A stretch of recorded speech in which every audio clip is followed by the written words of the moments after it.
call. I'm ready for you. Okay, good.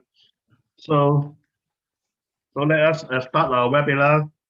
So first of all, let me welcome our Honorable Asian Athletic Association President, General Dalan, Mr. Shugu, General Secretary of AAA, Mr. Salman Butt, the AA Director of Development, and Mr. Ria Subinturoso, Director of ADC Jakarta, also Mr. Radim and Yukio Seki, our lecturers. And of course, all of you, ITOs, Asian International Waste Walking Judges, starters, photo finish judges, and roll course measurer, to the first historical AAA International Technical Official webinar. It is the intention of the AAA Technical Committee to organize such training seminar to help our AAA technical people to improve our knowledge and skills in officiating. Also to help us get well connected, to share our experience and improve our fellowship. With the great support from our President, General Dalan, also our Director of Development, and also the Director of the ADC Jakarta, we have this valuable chance to meet each other together, even under this challenging COVID-19 period, using the Zoom meeting platform for carry on with our training. I trust this webinar will be very useful to all of us. Especially, it can help some of you to prepare yourself for the next World Athletic Level 3 assessment. Hope that more Asian ITO can be appointed as the WA ITOs, and we can render our services to serve other athletes in the world, as well as to demonstrate the capability of the AAA technical official in the world, to the world. The schedule of today's seminar will be as follows. After the opening remark, we will have 3 sessions. Most probably, our seminar will be closed by 18:00 Bangkok time. So may I take this opportunity to invite the President of AAA, General Dalan Al-Hamad, to deliver his opening remark to us.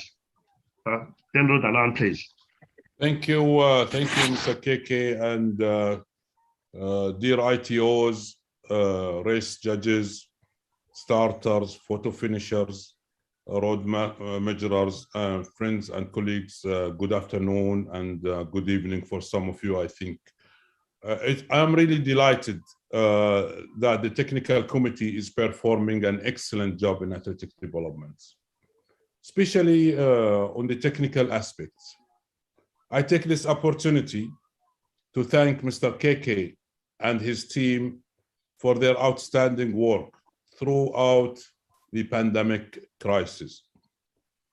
For any competition to be successful, it depends solely on the various committees to ensure it is well organized. This reasonable cooperative efforts will translate to the excellent performance of athletes. My central vision is to create excellence in all competition in the future.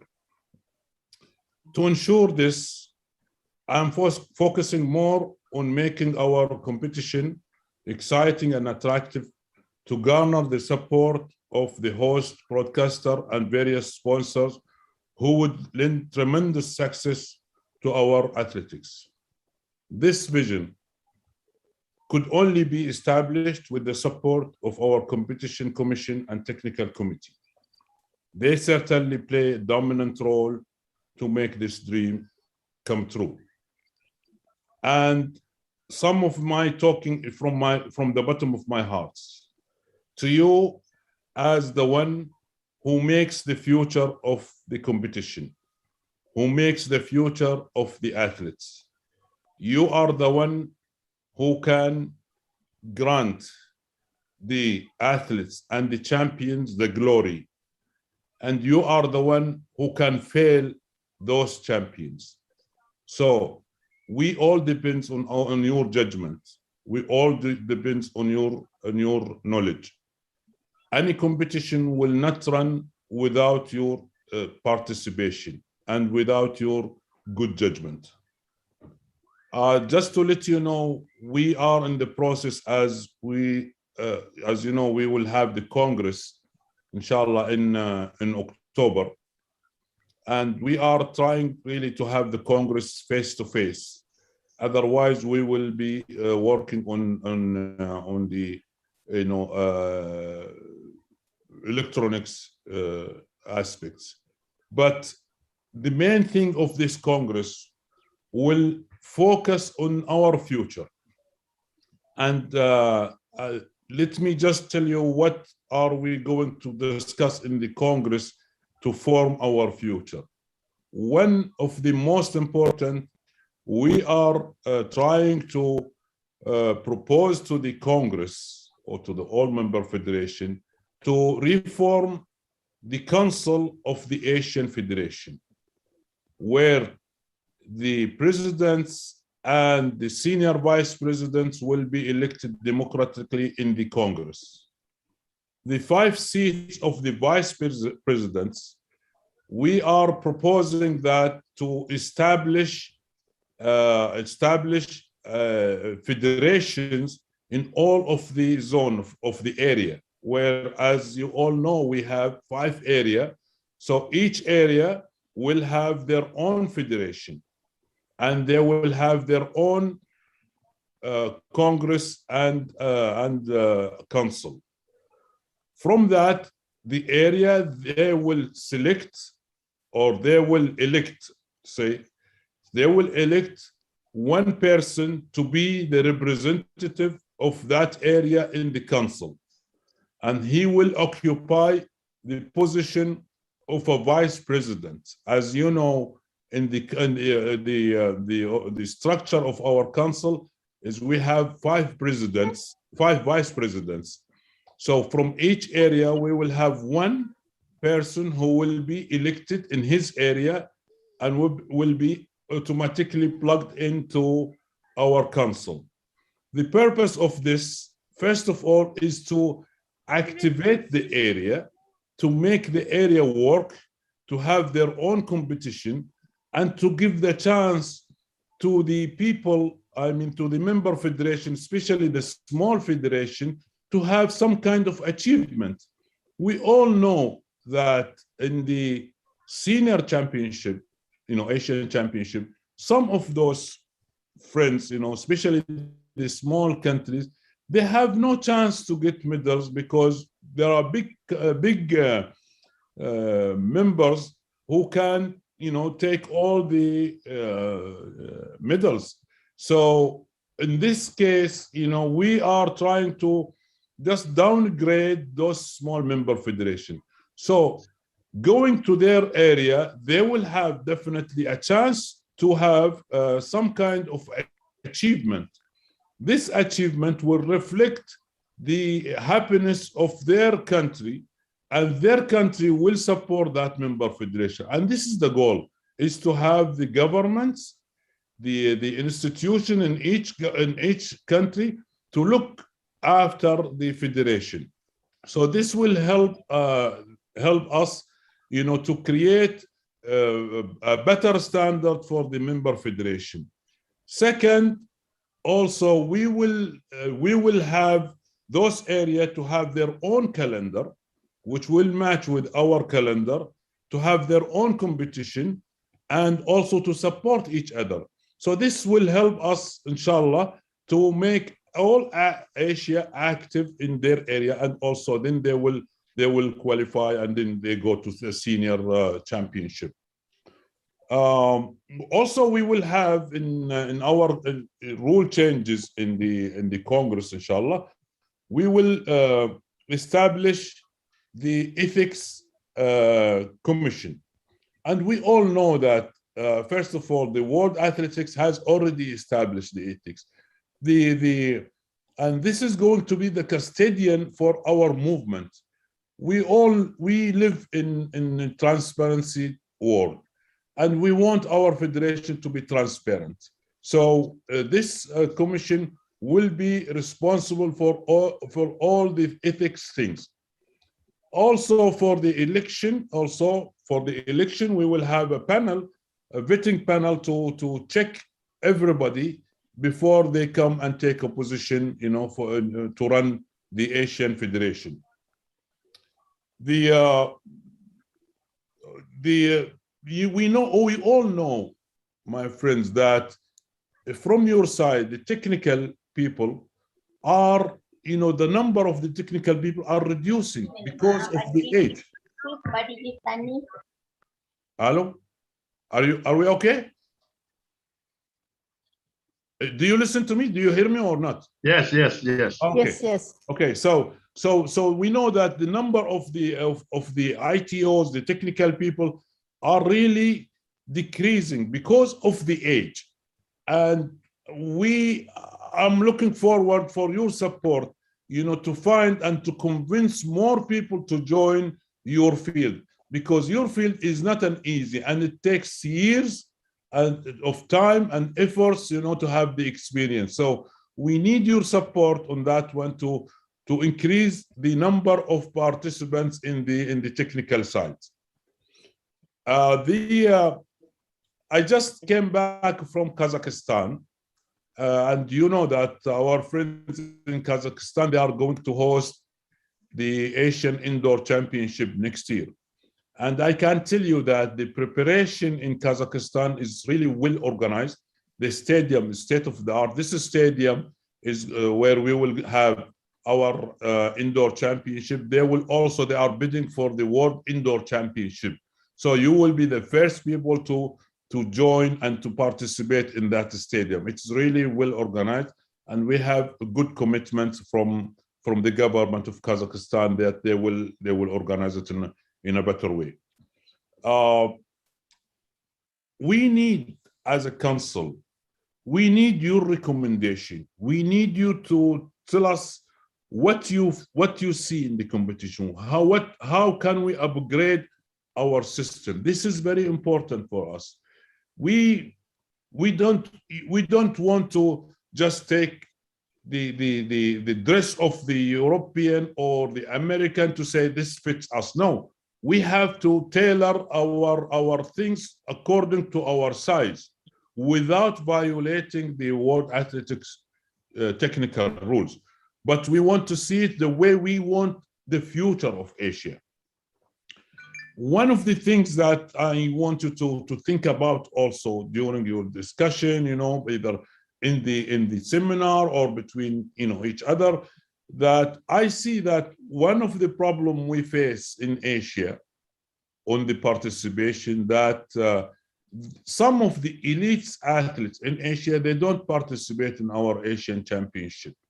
And this is really difficult because, first of all, we need those people, you know, to bring our standard higher, and also to be attractive, you know, to attract the TV and the mass sponsors.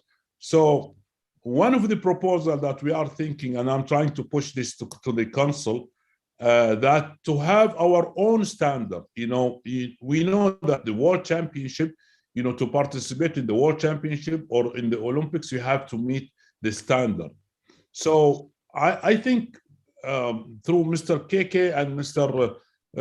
General Soropong, you know, we are trying, you know, we are asking them to set up a recommendation of a standard to participate in the Asian Championship. This will force all the athletes to work hard to meet that standard to participate in the Asian Championship.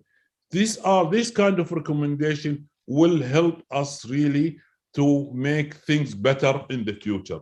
We are not less than any continent. We can be better than any continent if we work together and if we make our organization better. So you have the tools, you know you have the knowledge.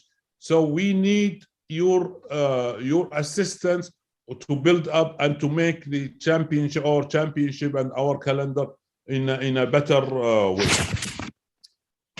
Finally, I would like to thank our lecturers for this webinar, Mr. Seke, Mr. Vadim, and Mr. Keke, for their valuable time and efforts. Last but not least, I am optimistic that both the technical committee and the commission and competition commission will continue to strive and set up a benchmark in the coming days.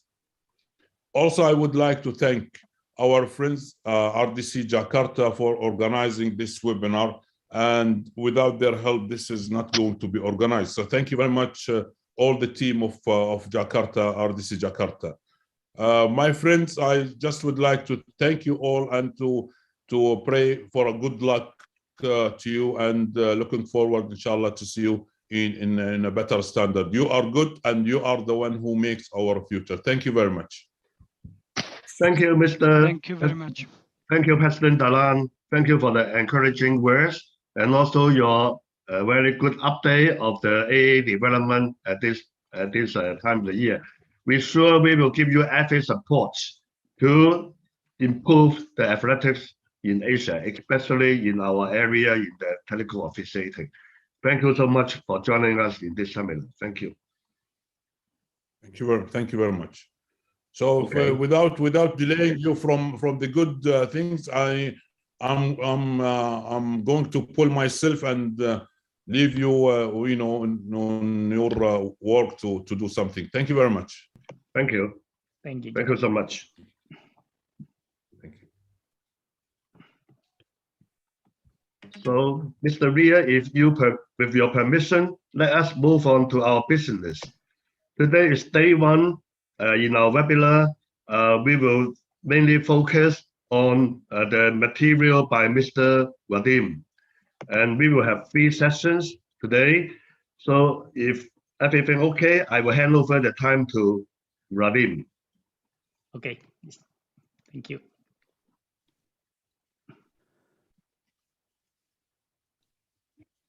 Thank you, KK. I think the first part, we start with a very short presentation about TOEIC system in general. I will share my screen.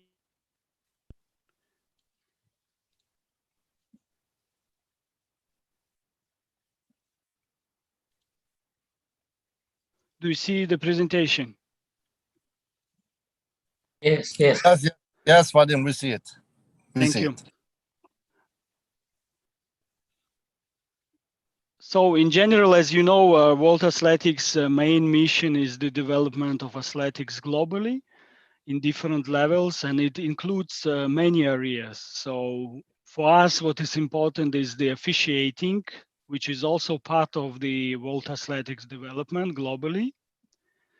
And it's a big part, because without officiating, of course, we cannot have competitions on different levels, including the national level, regional level, or the global level. And officiating makes a big part of the education system as well. As you know, in the World Athletics, there is development department, which is called now International Relations and Development Department. They work on different areas, as you know, but the biggest area is the education management, and there are several sub areas. As you know, there is education and certification for coaches, but also the education and certification for technical officials, which we call TOEICs, which is Technical Officials Education and Certification System. As you know well, but just to remind ourselves, TOEICs consist of 3 levels. There is level 1, which is for a national level, level 2, which we are all. We are the international technical officials or international race walking judges at area level for Asian Athletics Association. And of course, there is level 3, where the World Athletics selects through evaluation process the best officials, which then work on the World Athletics Championships, Olympic Games, etc. TOEICs is coordinated by this development department in World Athletics, but also there are TOEICs editorial working group who develops the examinations and the seminars. There are lectures system, of course, to have all those seminars and evaluations. You need lecturers. For level 1 lecturers, it's usually the RDCs in the region who conduct the seminars and certify the lecturers. At the moment, there are, you can see 260 lecturers globally in the world for level 1. Those level 1 lecturers, then they can conduct TOEIC level 1 education on national level. Then there is TOEIC level 2 lecturers who would be conducting, of course, the TOEIC level 2 education on regional level. I will not go much into details. You know it well. Many of you are actually the lecturers yourself on TOEIC level 1. It's usually 5 days recommended seminar. World Athletics provides all the necessary materials, and then the participants have to get at least 70 out of 100 points in oral, written, and practical examination, and to receive the certificate.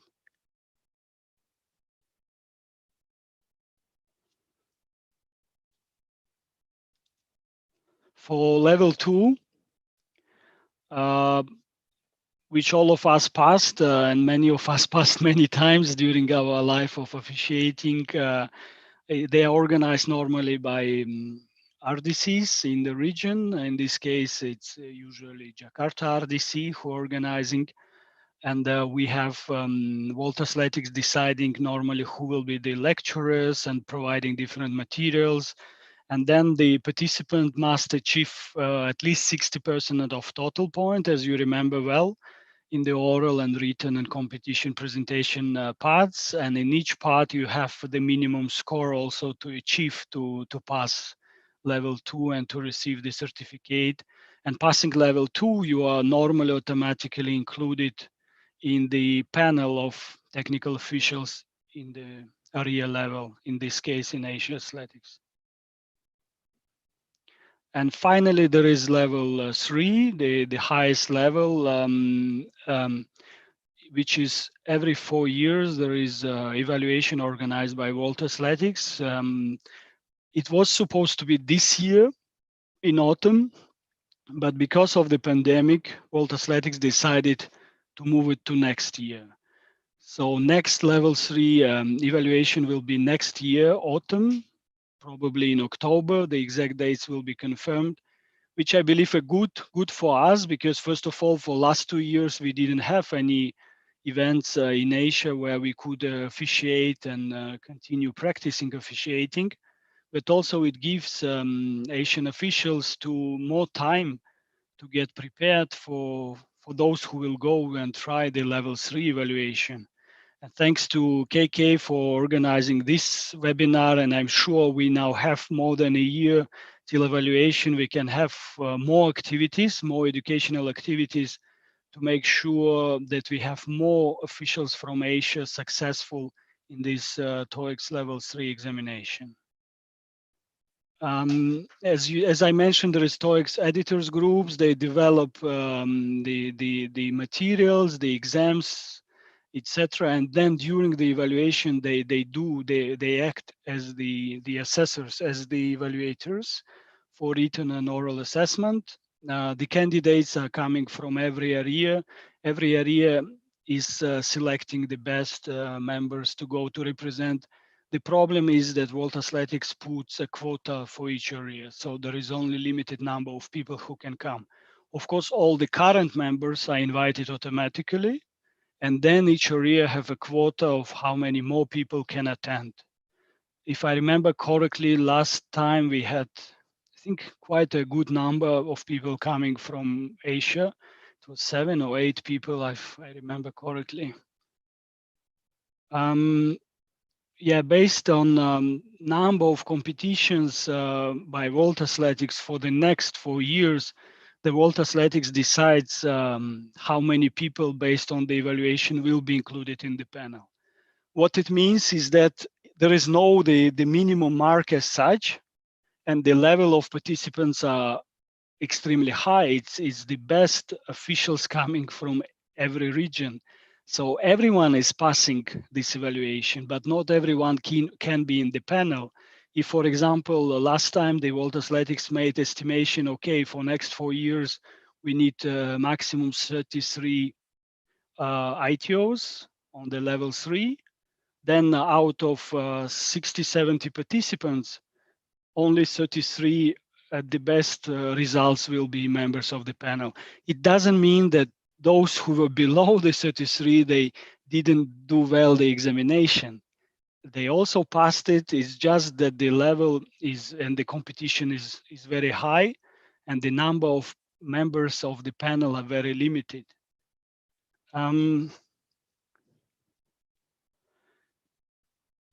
Yeah, so a bit similar process, I will not go into details, is for race walking judges. They also have different levels, including level 2, the area level, and level 3, the international level.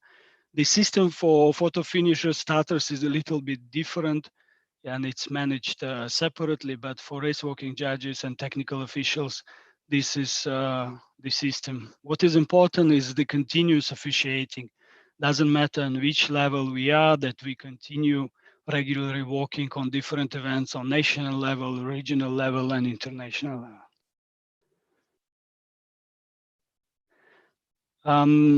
KK, this is briefly about TOEIC system. Shall we proceed to another part?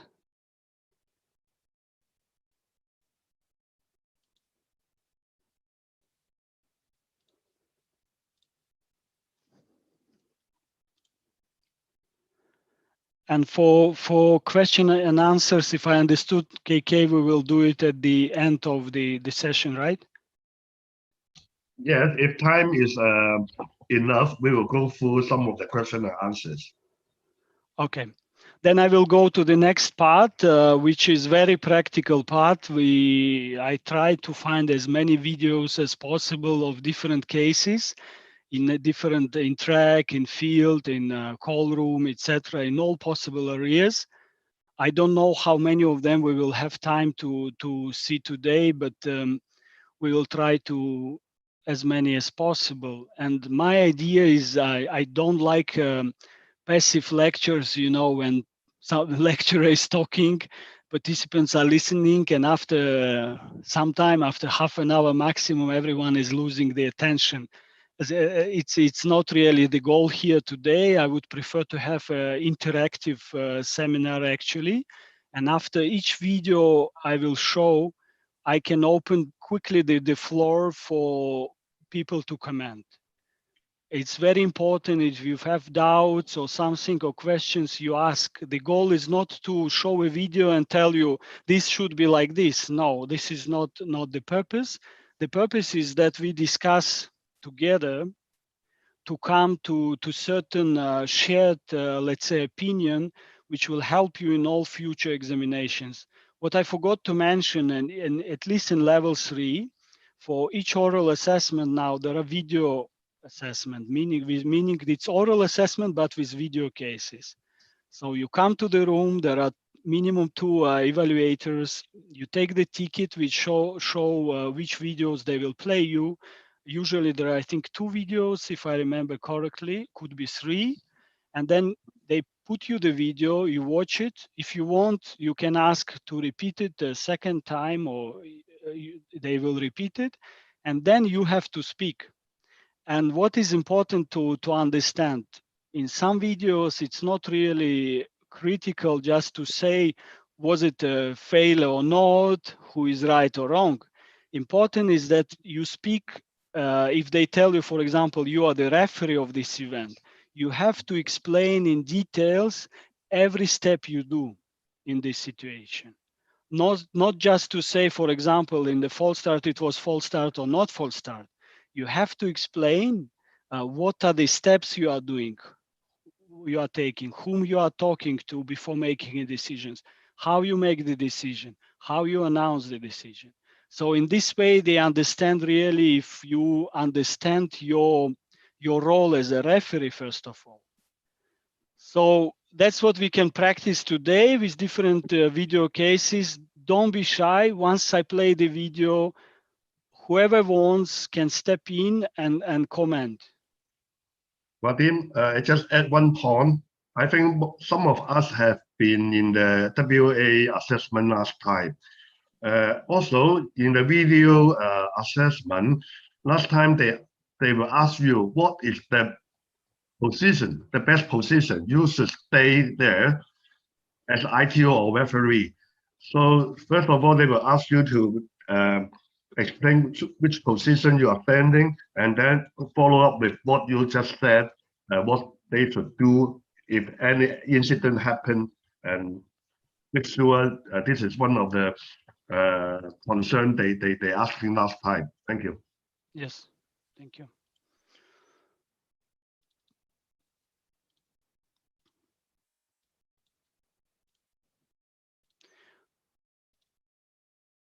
Okay, I start sharing my screen one by one. As you know, we also follow up the cases after big events, and we can see majority of difficult cases happen actually only in few areas.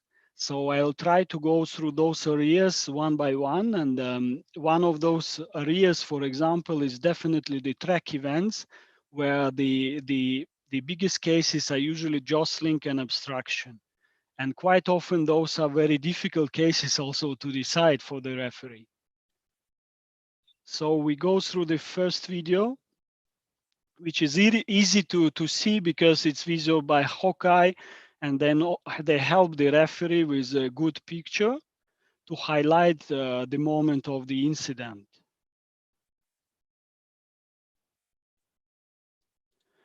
So we watch it second time.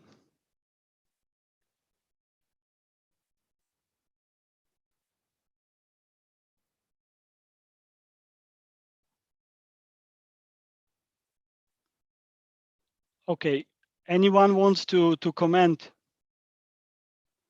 Don't be shy. We are in a circle of good friends.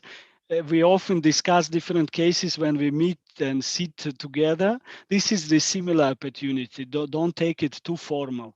We are in a circle of friends and we can discuss openly. There is no black and white. There is no right and wrong for me. So don't be shy. Anyone wants to comment? Vadim, Yes. you mean who is the make this problem? Yeah. This athlete? For So example, the green one, I think from Morocco. yes. He should pass from right side, not in the middle of this both. Okay, if you were the track referee, what will be your decision here in this case? It's not, happen, but he's disturbed this the blue one, in the lane one, the first one. I think. Yes. I think let it move more.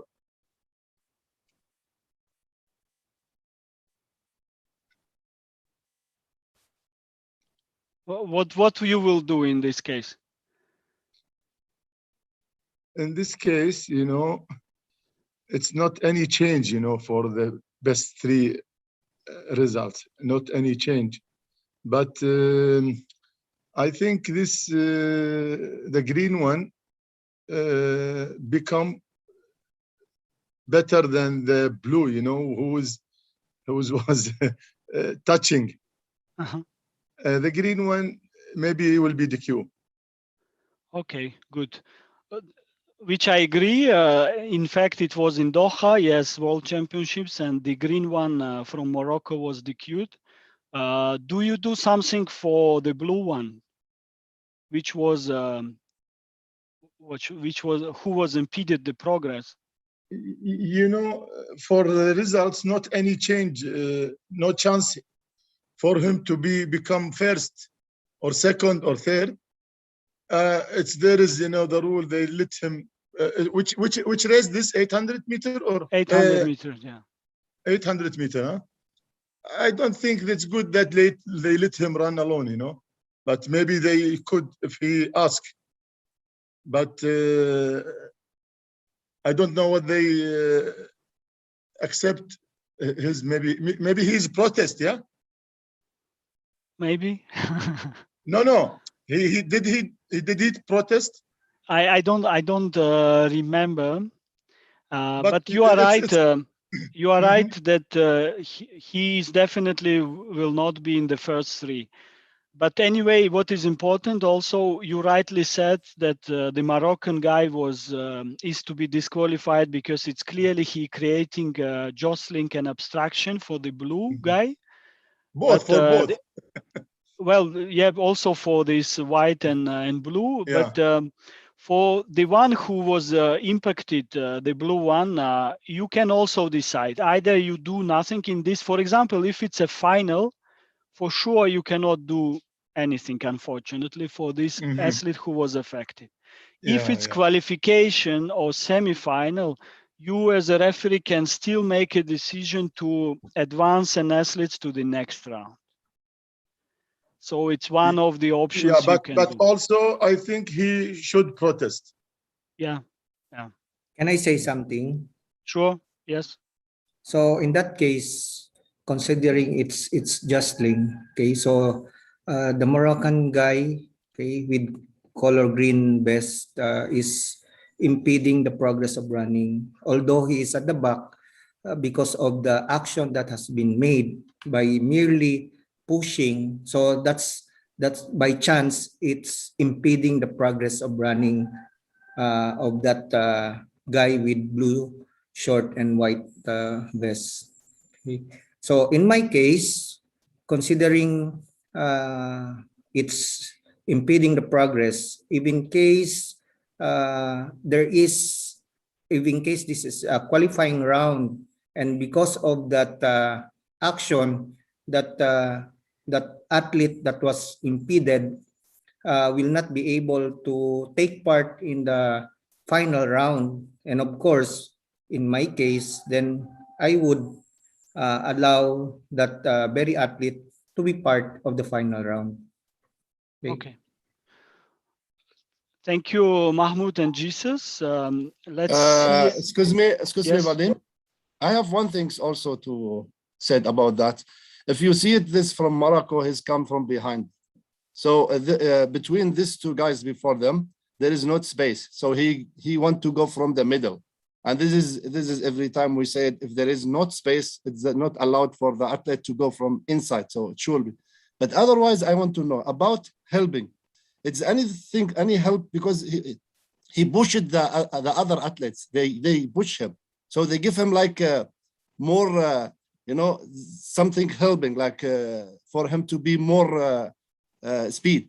So what about these things? Because this is also the other, I think from Norway is also this like from this side. I think something's for him good, not bad.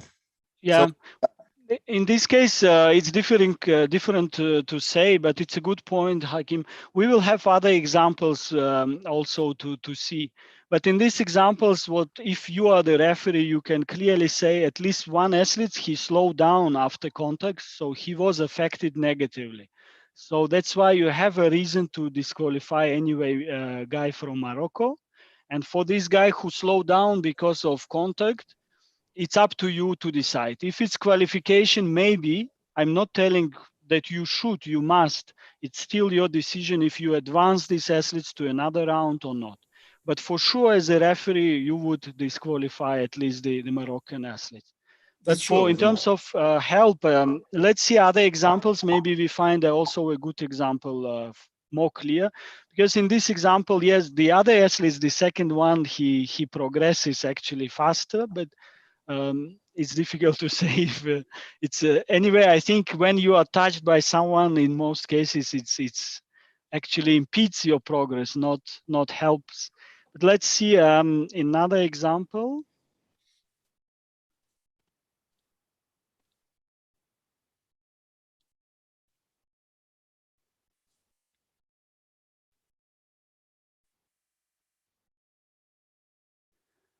Okay, we see something happens. Group, close contact. Very difficult to say in this case what exactly happened. But you are the track referee, you or video referee. you have to make a decision. So we go even slow motion, still very difficult to say. At least 3 athletes you can see are affected.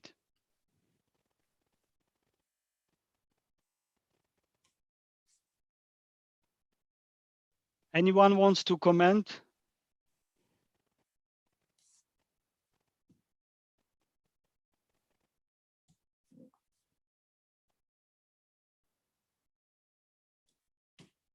Vadim, Yes. this race is, I think this is 3,000 steps. And if you see it, it's what you said is right. It's not clear what's happening.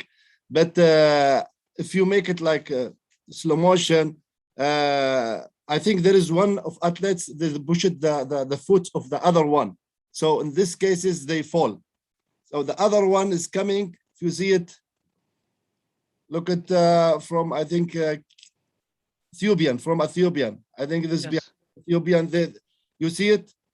He was by pushing. So this the other, the blue one, the blue t-shirt behind it. You see it? He I think he's touched the foot of the Ethiopian athletes. So in this cases, they fall down. Automatically, and you see it, everyone behind them, they fall also again. So in this cases, I think it's difficult to make the decision for the, because it's not they don't make it that they don't. This is too many athletes, too much athletes. So you cannot find it. Some things they do it. I think this is, I don't know what is exactly to make it the decision, but it's bad chance. Yeah, correct. I agree with Hakim that there are cases often in 5,000 or 3,000 steeplechase, or sometimes in 800, where there are close contacts, many athletes, and actually could be even that several people are touching each other. So in this case, it's very difficult to find one person to blame. So very difficult to find someone to disqualify. And if I remember correctly, the outcome, the decision of the referee in this case was no one was disqualified, but I think 2 athletes, they were advanced to the next round. If I remember correctly, I'm not saying this decision was 100% correct, but I think Ethiopian runner who was falling first, he was not advanced to the next round. Probably it was considered that he was guilty actually of this situation. But the other 2 runners, the in blue shorts, they were advanced to the next round by decision of the referee. So how, Badim, Yes. sorry, how many are those who advance in the next round? In this case? Yes. If I remember correctly, 2 out of 3. But again, it's very subjective decision of the track referee in these cases, because case is difficult, very difficult to see who was responsible, and no one was accused in this case. But 2 athletes, if I remember correctly, they were advanced to the next round. My remark. Yes. Sorry. You finish first, Vadim, please. Yes. My remark is, when we tackle this kind of question in the review, in the ITO review, please, you must know what is your role in this video situation. If you are the track referee, you are the track referee, you must first of all stay where is your position.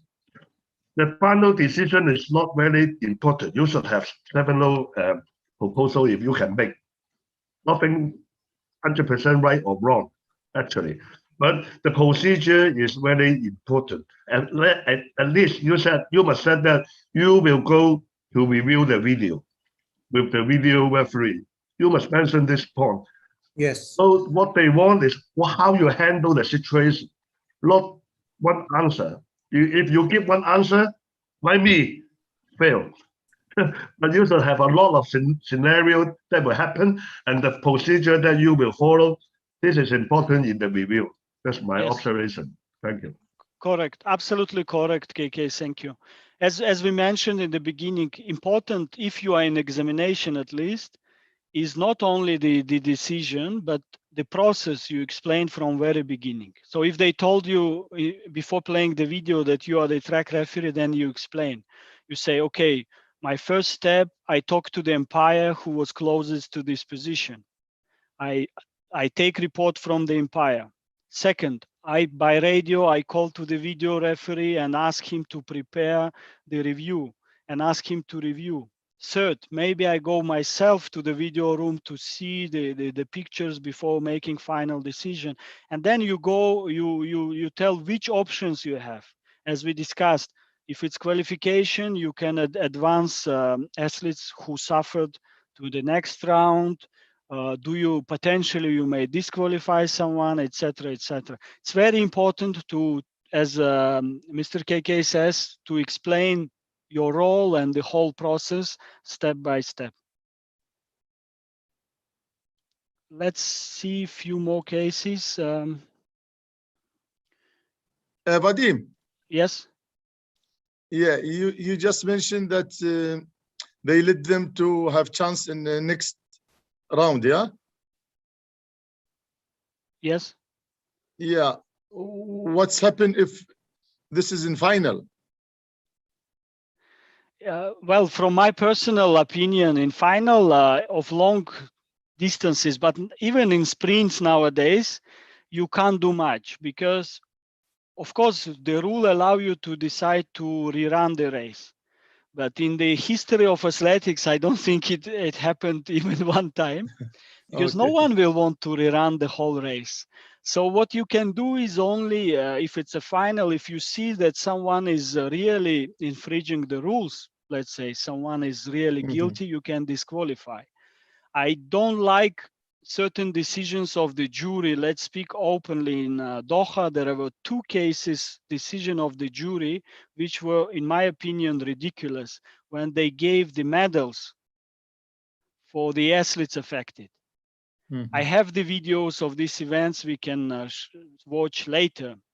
But for me, it's also not a good solution. You know, you cannot give a medals for someone just dropping from the heaven. It's a sport. It's a competition. You have to win the medal, and the bad situation happens, as you said. Sometimes it's a bad luck.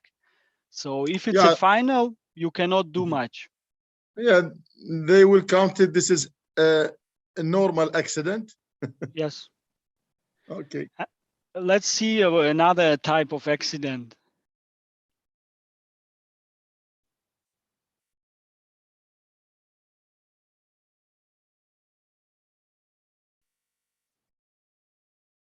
What happened here?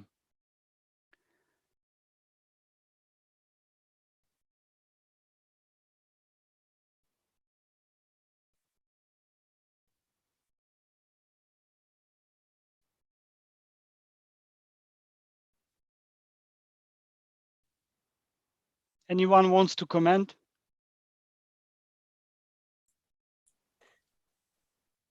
So the way I see it, can I say something? Yes, sure, go ahead. The way I see it, although it's not clear in facing this video, okay, if the video is there, so I guess no violation will be given considering it's accidental. And besides, that athlete, or maybe he's from Kenya, went over or go over the hurdle correctly. Okay, although he used his hand, but of course he correctly take a minute. Okay, Not Jesus, unless, you are the track referee. What Yeah. you do step by step? And of course, the same thing, okay, considering if I may ask my position, so not all the time, okay, will be positioned there. But of course, since this is the steeplechase and the crucial part would be in that water jump, of course, you have to position yourself in such you can see it clearly how the participants or competitors are doing, okay, or doing the, what is this, the hurdle in the water jump.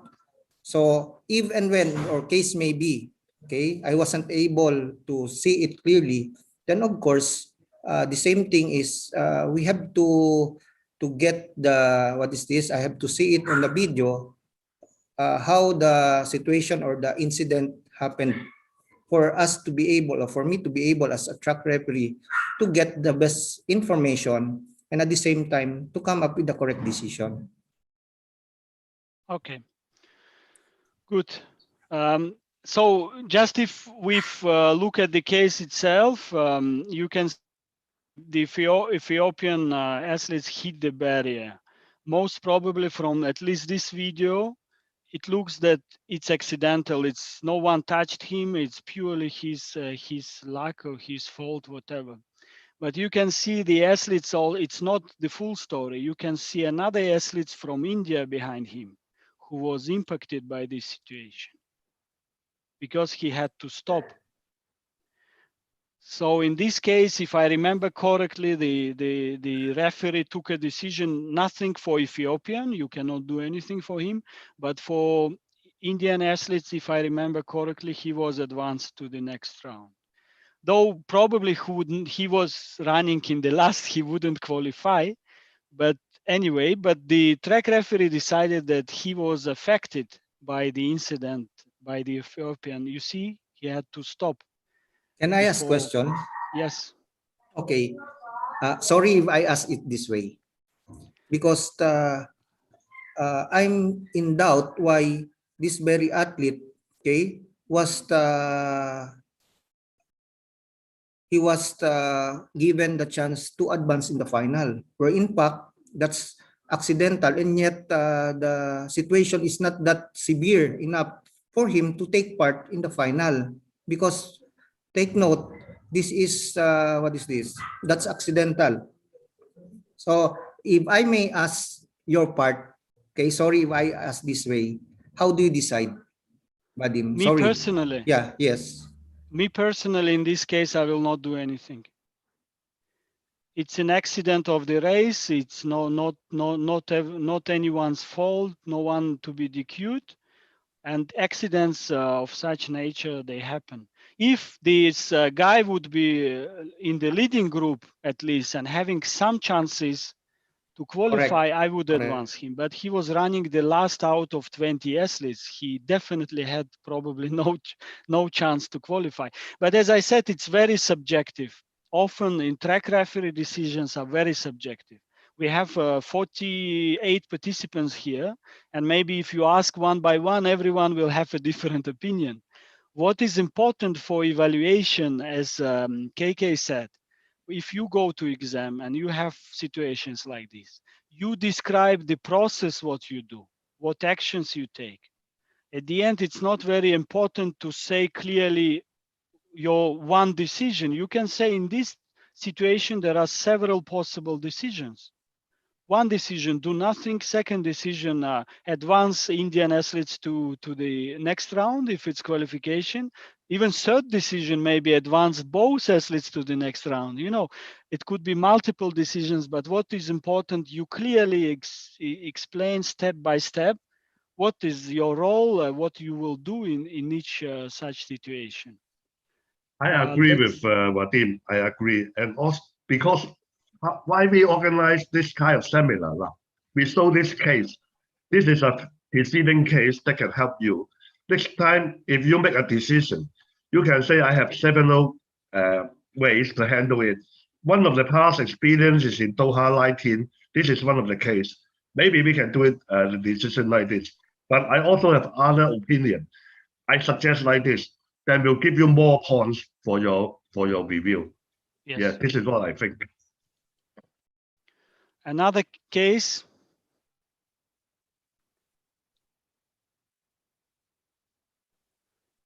Okay, very simple case. Yes. You are the track referee. What do you do? Simple. Anyone? Simple. Anyone wants to comment?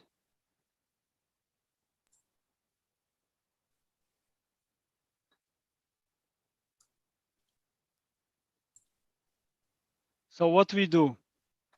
Can I say something also, or others can? Yeah, if others speak also would be good. Don't be shy. Really, we are in a good circle of friends, of good friends. So don't be shy to speak out. Yeah, this is Gavin. Let me try first. Jesus. I hope each one of you should at least attempt once, so that you get familiar with it and you get confident when you answer question next year. Yeah, Gavin, I've heard your voice, but it was not very loud. If you can speak louder. Okay. Can you hear me clearer now? Clear, but very low, very Low? far away. Probably, I don't know. Maybe it's a mobile phone problem, but yeah, I will try. So firstly, I think whether the athletes was in a qualification round or final, if it is a final, I don't think there's any chance. Or even if the athletes protest for, for this incident, and then probably we could allow her to run again, run alone. That's one option. You cannot hear at all? No, we follow you. Continue. Okay. And if it is in a qualification round, I believe she could be, advanced to the next round, because it is totally a mistake of the judge. And yeah, and we don't know whether which position she is. Thank you, Gavin. Yeah, that's all. Absolutely agree with you in this situation. It was qualification.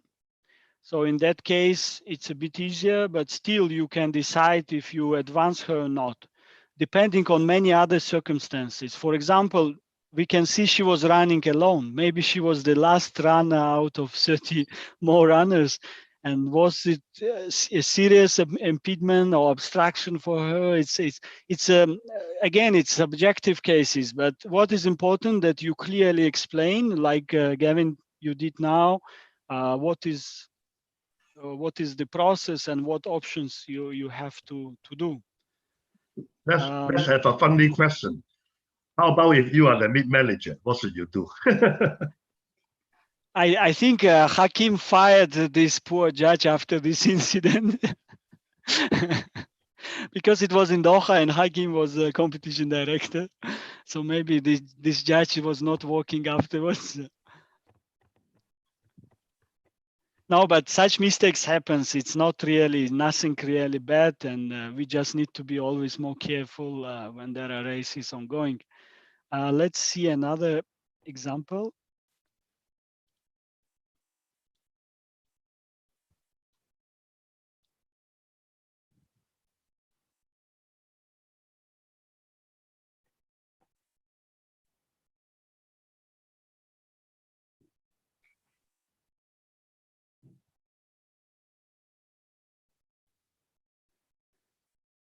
Anyone wants to comment?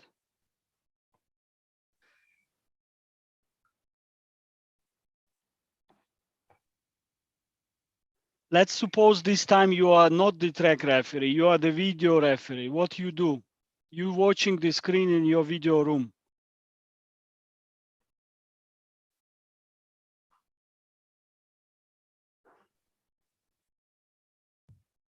What you do in this case? I would use the radio to ask the track referee first, because in some angle I may not be able to see really clearly. Maybe the track referee or the umpires nearby can see from the other angle much more clearly and give me another point of view. So I will check with the track referee first, and then double check and the videos. Maybe from the Hawkeye there plenty of cameras, not only from one camera. Correct. Thank you. So as a video referee, whatever happens, whatever you see, you should first inform the track referee. And even if the video referee nowadays can make their own decision, you still need to inform the track referee and discuss the incident. and then see, as you rightly mentioned, what are maybe the umpires saw it differently, what is the opinion of the track referee. But normally nowadays, of course, video referee has much better evidence, because for track referee and umpires being on site and watching live, sometimes it's very difficult to see the details. So track referee has much better evidence to make a decision. If we speak about this case, again, in my subjective opinion, such incidents are normal in this type of races. When the group of athletes come too close to each other, everyone touches everyone. Though you as a track referee or video referee can say that actually Australian athletes, he tried to move forward through the other athletes. So if you see from here, he was blocked by two other athletes. Let's see it maybe from beginning. Vadim, it's right what you said. I think if you need let's comments, what you said is right. I think the Australian guys, you know, also this come between these two guys, that there is not enough for them. So if you see it after when he move it directly by hand, he's coming nearly the other in the left side. So also this touching, I think touching by foot also the same things the before. So what you said is right. For the referee video, it's more clear than the referee of the track to see that. The other things, it's only I don't think anything will be moved. Also, Australian, they will not go if this hits, they will not go to the qualification. That's my opinion. Yes, and I agree with you, Hakim. Personally, my subjective opinion, I would not move Australian to the next round, because he wants to push through two athletes. Maybe even potentially you have the reason to disqualify Australian.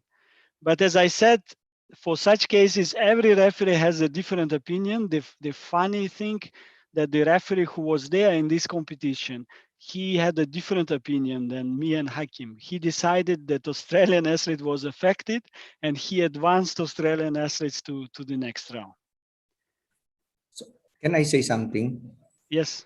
Because if you see, because this is post now, you post the video, it's very clear he wanted to advance himself moving forward. Considering, okay, before he moves forward, the space is too small. So he should have been, if that's the case, he should have been waited, okay, to have a space where he can pass it on the right side, or he can move it forward, not move forward if the case is it's already open. So he was the one who created the scenario, and that's the reaction or the outcome of that incident. So I won't advance him in the final or semi-final. Thank you, Jesus. We move.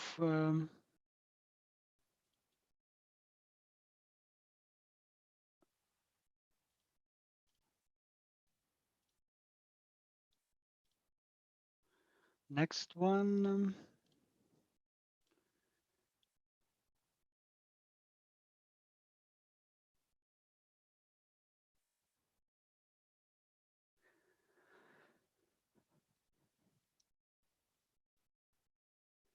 Anyone else wants to comment?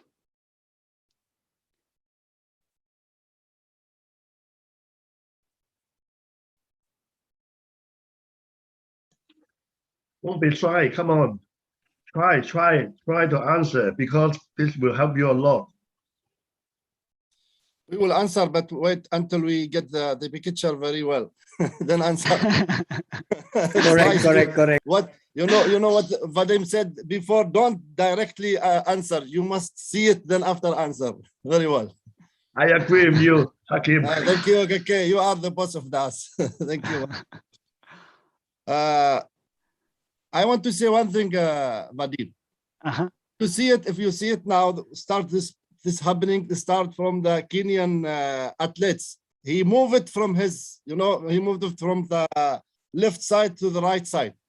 So directly, I think this is from British athletes, yeah. This coming behind him. I think you see how it's coming? It's coming from, he need to move it. So also by legs, by foot, I think. They push it by foot, then he fall. Yes. In this cases, what you said, Vadim, we must put the scenario, what we are doing. If this umpire or maybe the track referee, because it's near the finish line. So maybe the track referee, he saw it that. Maybe the video also, sure, he's saw that. So in this thing, when the rice is finished, you see it how it's fall. Yeah. The Ethiopian guys make mistake because he directly go in the wrong way directly. So you see it. This yeah, you see how it's directly. Thank you. Yes. Yeah. So it's fault from his, sure, he must what he said before, they must find the good time to move it if you need to move it. So in this cases, there is, for the Ethiopian, I think he's making the mistake. This is my opinion. Thank you. Thank you, Hakim. Yeah, from the video, we can see the Ethiopian athletes, he tried to change his position, to improve his position. And afterwards, he collided with another athlete. But I share your opinion, Hakim. For me, the mistake was from Ethiopian who was affected afterwards by his own action. So I would not disqualify probably anyone here. But what is interesting here also, you can see it's a multiple situation because you can see two athletes. Yes. Because of situation, they went out of the track. But and this happened on the bend. So if to be strict with the rule, we need to decide what we also do with these two athletes. Anyone has an opinion? No, I think it's not it's okay. It's okay. Just only one steps and back again. So there is nothing, for my opinion, nothing for them. Yes, I agree. My point of view is, in order to avoid further collusions among the runners, the blue and the green runners, they are being forced to step one side inside the track in order to avoid all such collusions. So I don't think they should be penalized. That's my opinion. So just keep it at ease. Thank you. Yes, if we look at the rule, indeed, in the situation when the athlete steps out of the track, if they were pushed or forced to step out, then we should not disqualify them. So in this case, it was the situation where they had to step out of the track because of the collision just in front of them. And they tried to come back as soon as possible, not to gain any advantage running outside of the lane.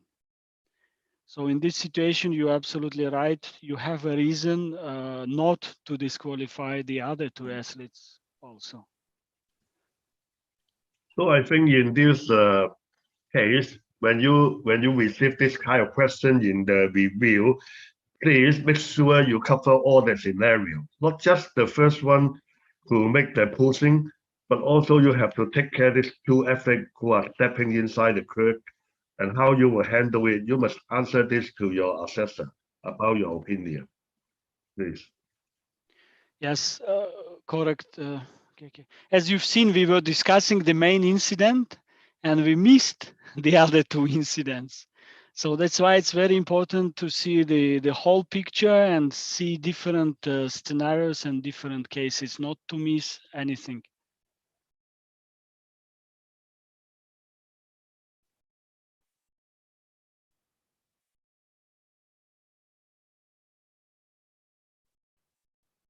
What do we see here?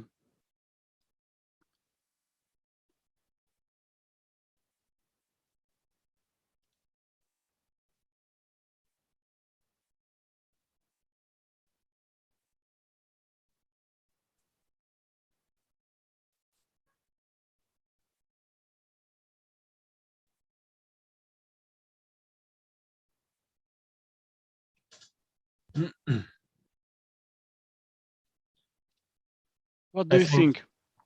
I going think, outside the curb. yeah, there's stepping inside the curb happening. But if I was the track referee, I would ask the video referee to check the video again and see if he on his own volition stepped inside the curb or was pushed by an athlete running alongside him.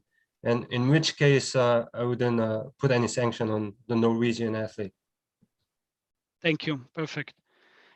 Yes, we need to look at the different elements for sure. In this rule, first of all, simple question you ask yourself, is it straight or bent? Because it changes a lot.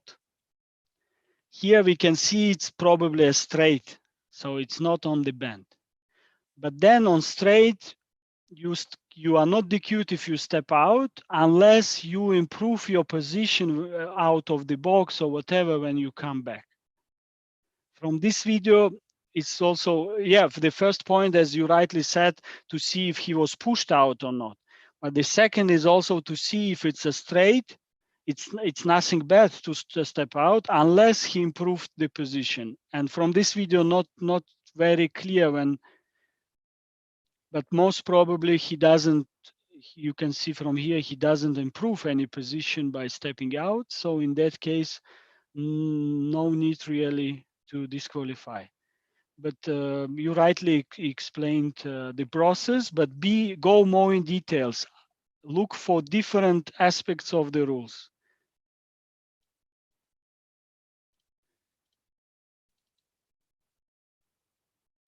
Vadim, what's the difference if this is now in the curve, not in the straight? What's the difference?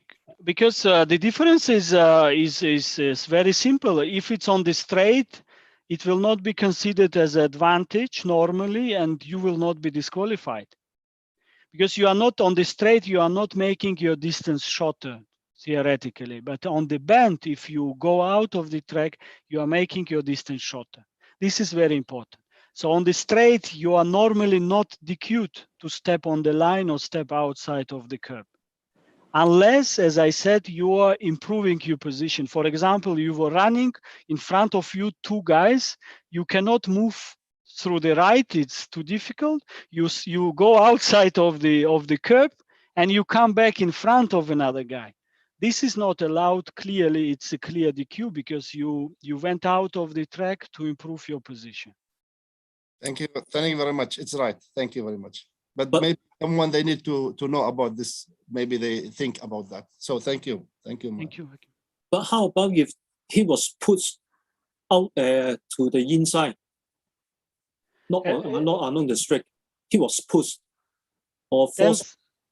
Then you cannot disqualify him if he was pushed. But again, it depends if he improved significantly position or not.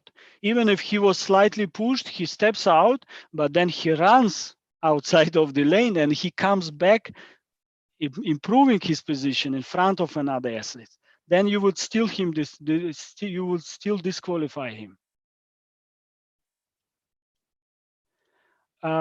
Another case, it was recently in European Indoor Championships, was very famous case in the media with a Norwegian guy, Jakob Ingebrigtsen, who won this race.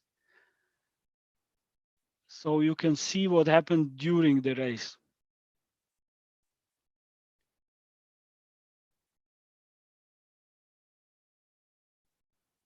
We see from a different camera.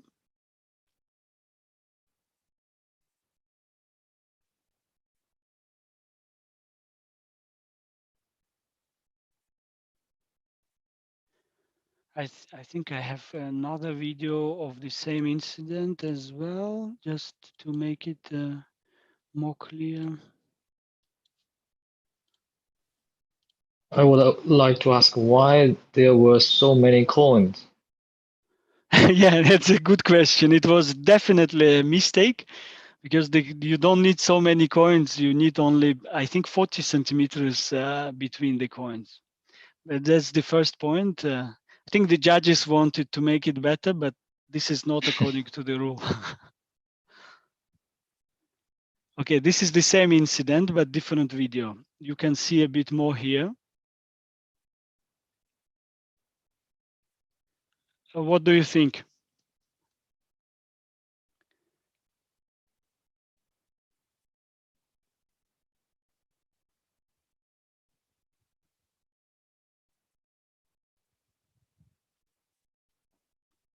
So it starts here.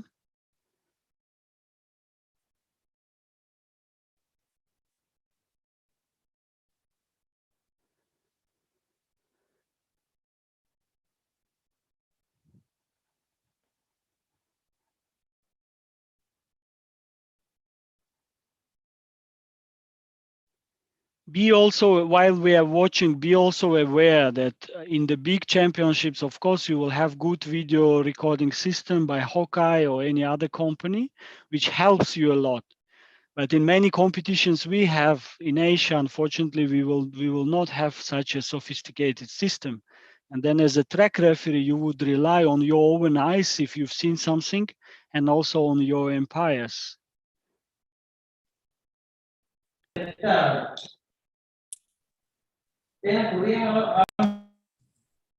Vadim, Yes.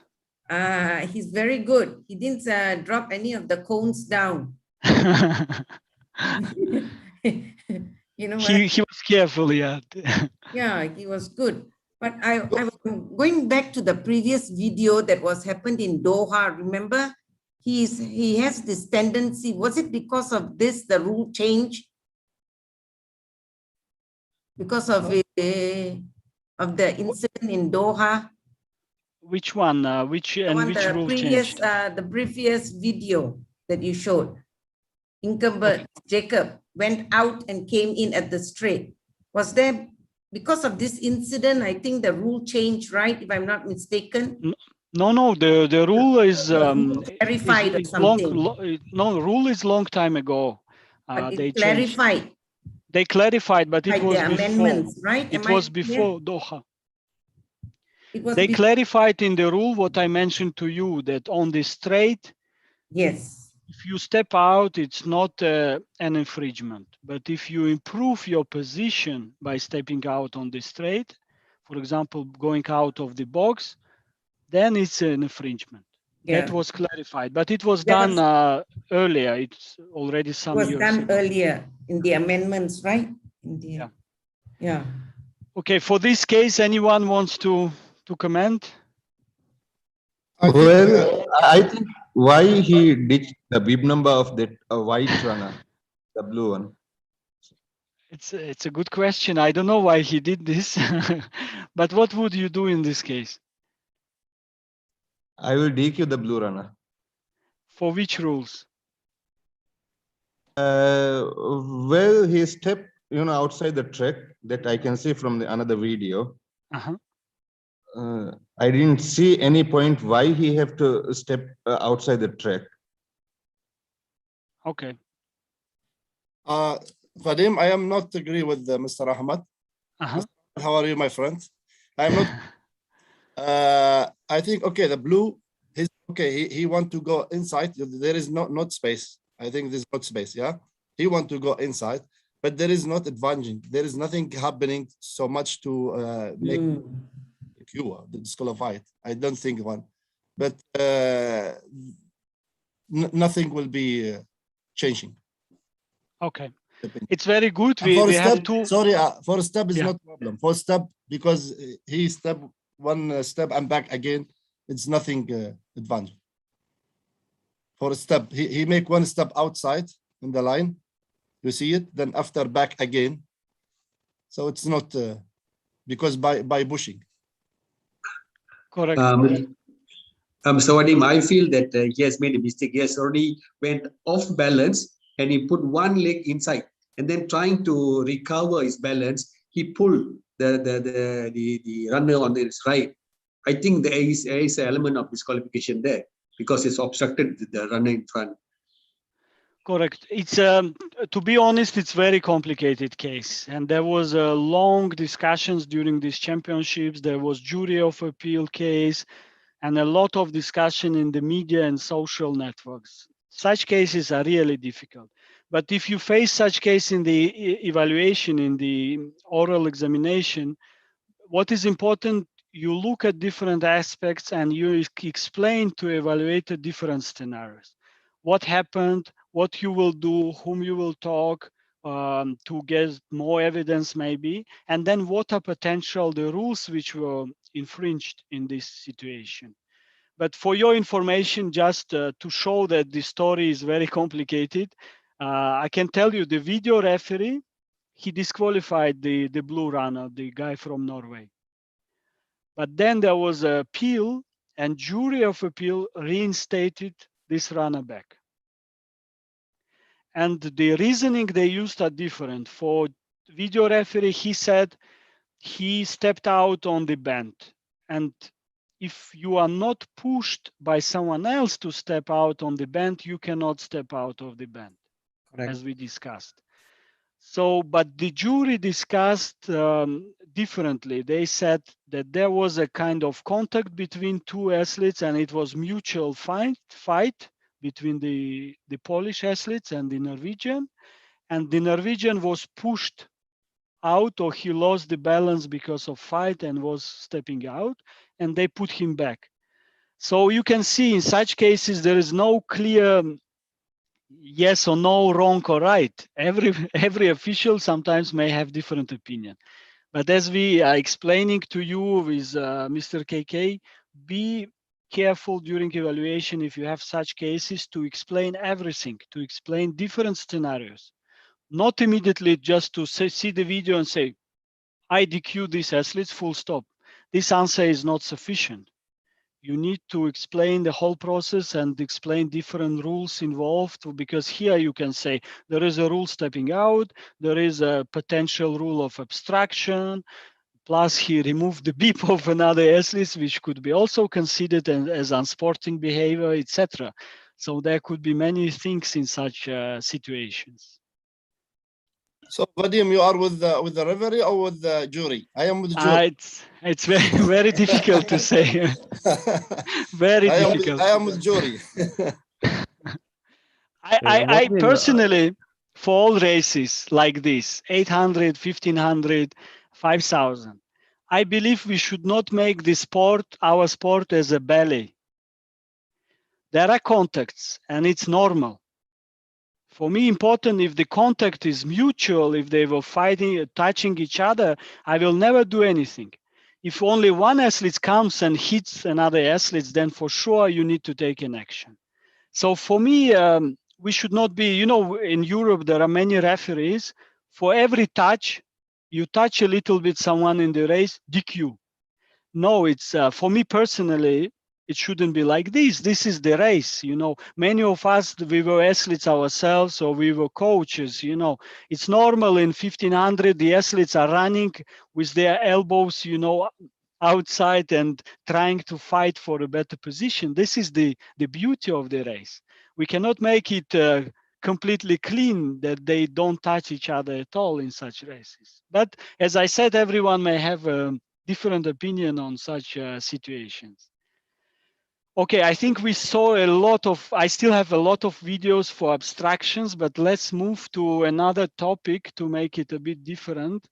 Vadim, may I suggest we have a 10 minutes break for doping control, and then we'll come back for the second part. Okay? Sure.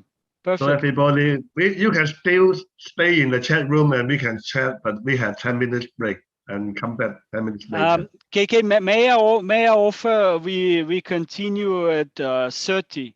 Now it's 24 minutes. If we go back at 30 in 6 minutes is enough? Okay, good. 60 minutes more. Okay.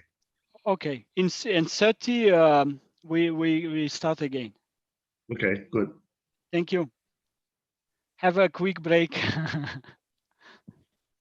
Thank you, Vadim. Thank you very much. Good, my friend. Thanks. Thank you, my friend. Thank you, Vadim. KK, Hakim, are you okay? I'm okay. Hi, how are you? Thank you. Hey, Hakim. Hi, KK, how are you? You look very good. You look nice. Well, KK, are you okay, KK? I'm fine.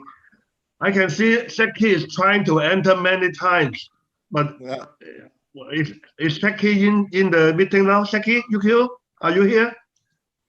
Saki is busy. Saki. Hi, Mr. Hakim. How are you? Yeah, I'm fine. but هلا حمد هلا شلونك؟ طيب شغال حمد. شلون امورك؟ طيب ان شاء الله؟ الله يحييك. كلهم طيبين. والله طيبين جالك طيب الحمد لله امور طيبه ان شاء الله يفتح عليك. Hi to all my friends.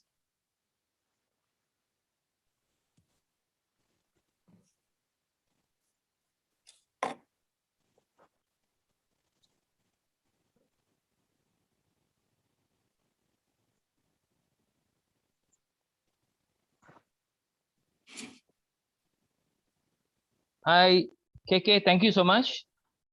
Thank you. Yes. Raju. Hi. Okay, Sibu. We are having the second section next tomorrow, right? Yes, tomorrow, right?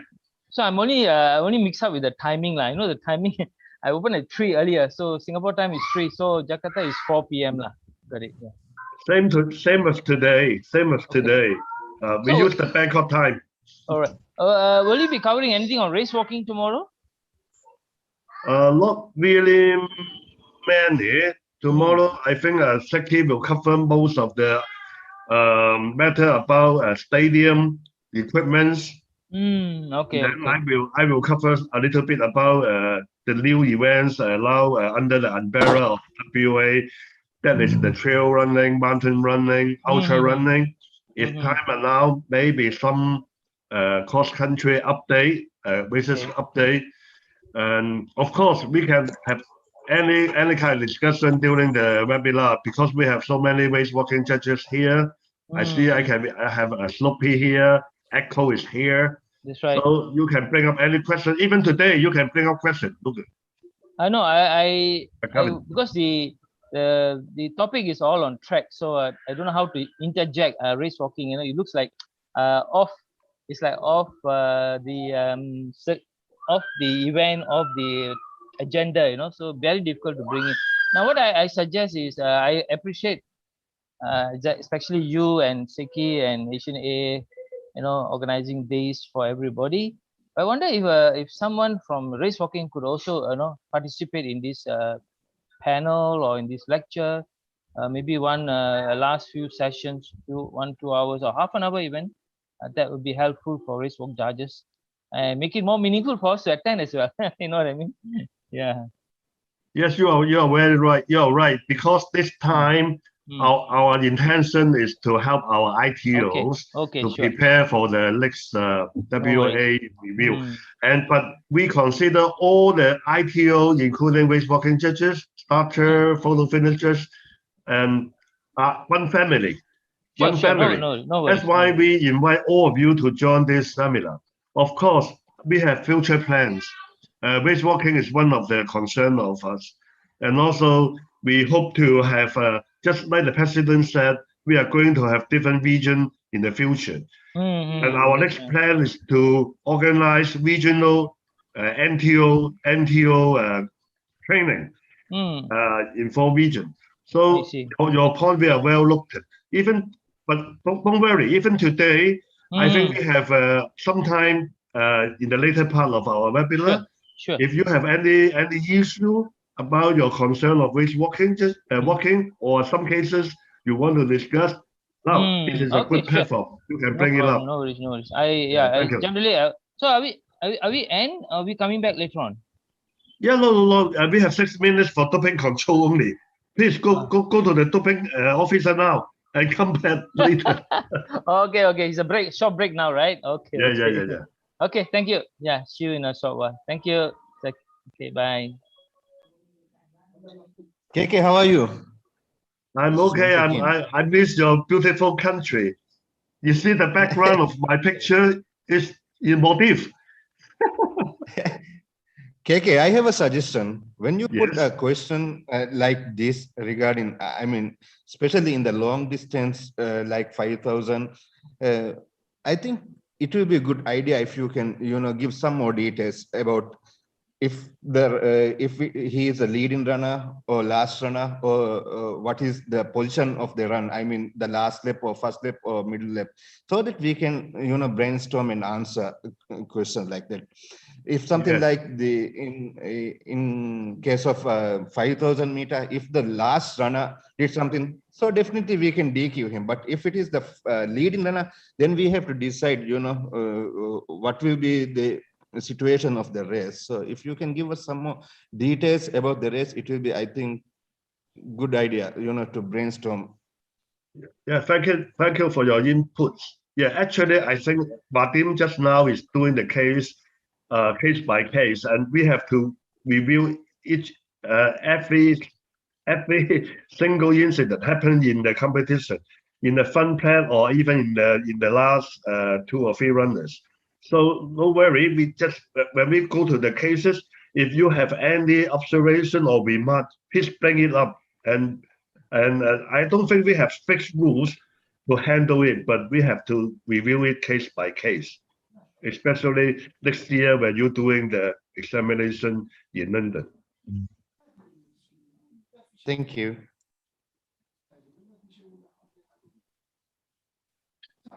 Okay.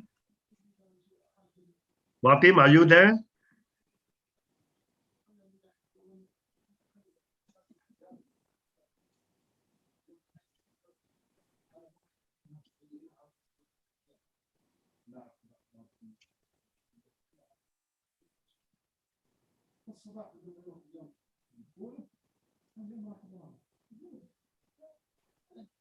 Sulu.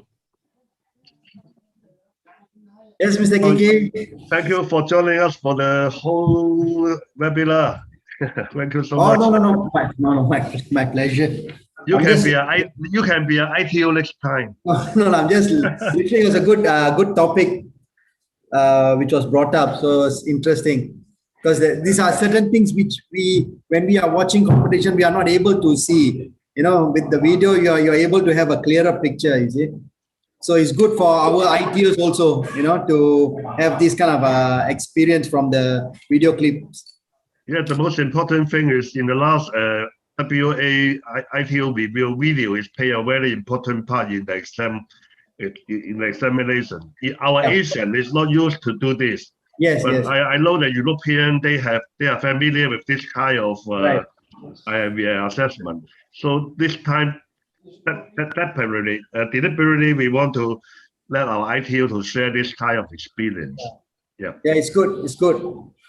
So I can see Vadim is back now, so I hand over the time to Vadim again. Okay.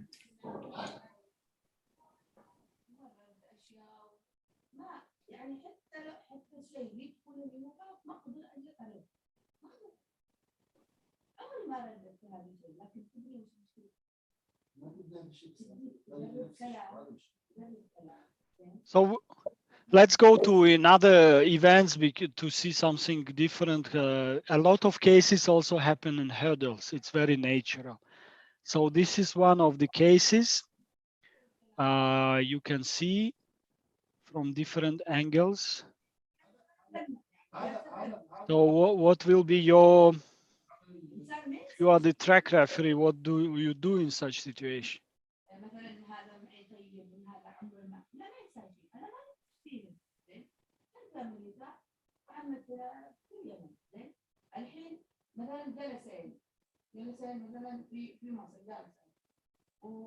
Anyone wants to comment?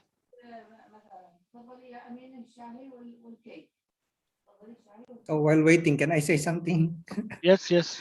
Yeah. So if we will use the rule, okay, whether you accidentally or whether it's accidental or not, then the hurdle was what is this? Knocked down and moved to the other lane and impedes the progress of an athlete. So maybe the same scenario or application of the rule. So although it's not the hurdle that was placed on that or displaced, I should say, was displaced. But considering that the runner impedes the progress of running, and in my case, if I am the referee for track, then I would disqualify the athlete on lane number 9. 9. Okay. Yeah. Anything else, Jesus? Come again? Anything else in this case? Okay, you disqualified the athletes on lane number 9. Anything Yeah. else?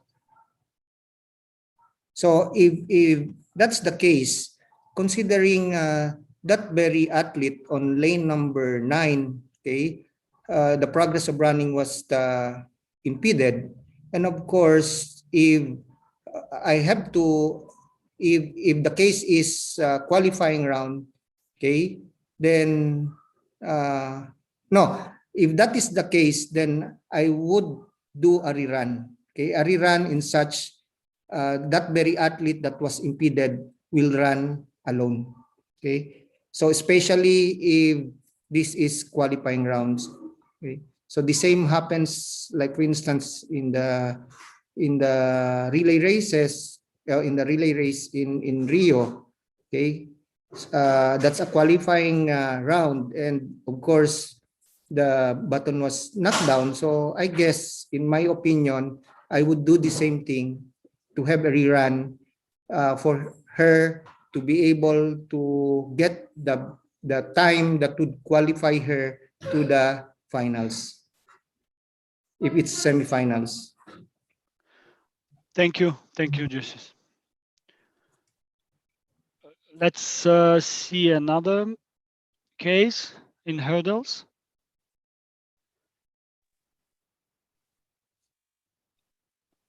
But need What to do you know see? whether it is the prelim round one or the semi-final. If it is the semi-final, it's not possible to do the rerun because the finals, the time between the final and the semi-final is less than 1 hour or only 1 hour, a bit more than 1 hour. If he is going to do a rerun, then he may not be able to have enough time to get the recovery. But if it is the round one, then maybe possible. You need to see whether it's the round one or the semi-final. Okay, you are speaking about the previous case, right? Yes.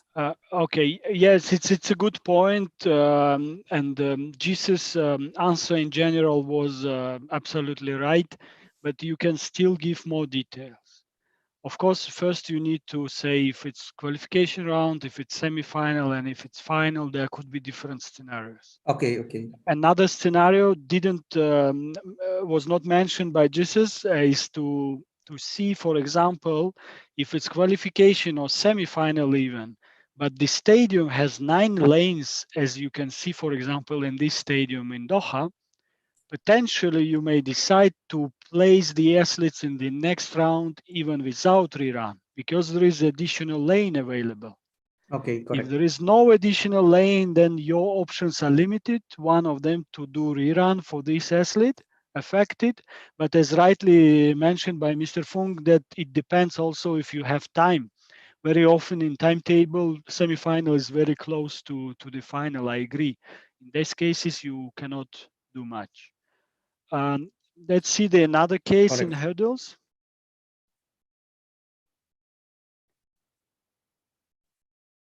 What do you see? Anyone else wants to comment? Hello, Vadim. Yes. Can you hear me? Yes. Yes. Can I say something? Sure. Yes. I think the athlete of lane number 4 is DQ because he hits the hurdle of other one, and the athlete of number 3 keep it on, no effect to him. Okay, good. Thank you. Thank you, Vadim. Anything else? Anyone else wants to also comment? I would like to add something. Yes. Firstly, as I said earlier, that he displaced the other's hurdle, although lane 3 was still trying to and to run over the hurdles. So lane 3 should be okay. And lane 4 should be DQ because also, one, because he displaced others hurdle, and secondly, he did not jump over his hurdle, his last hurdle. So that's the reason for his DQ. Good. Do we do something for? Do we consider the athlete on lane 3 as affected or not? Was For he me, affected? For me, if he did not raise any, concerns, I think for me as a referee, I will do nothing for him. If he, protest or appeal for some, further qualification rounds, and I believe he could be advanced to next level. Thanks. Thanks a lot. Very, very good answers, detailed answers. Let's see the next case.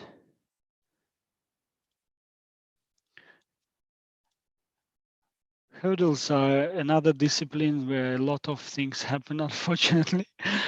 So we usually have a lot of cases.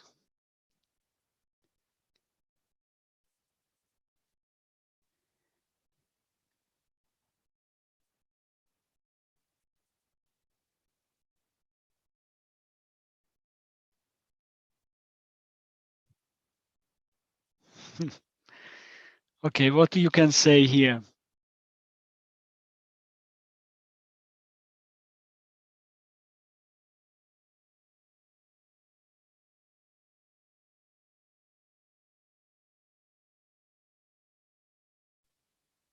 I think the athlete in the link number 8 is passing to the link number 7.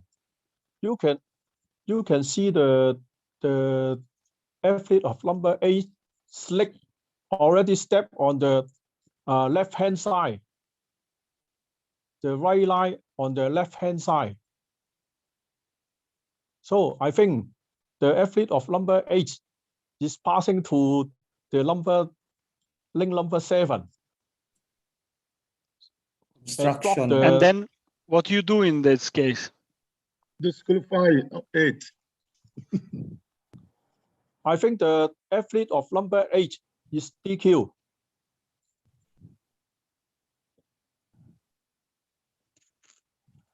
Any other opinions? 7 should be DQ, I think so. Lane Good. 7. You see, we have different opinions on the same case. That's what I was telling. Sometimes there are cases which are not very straightforward.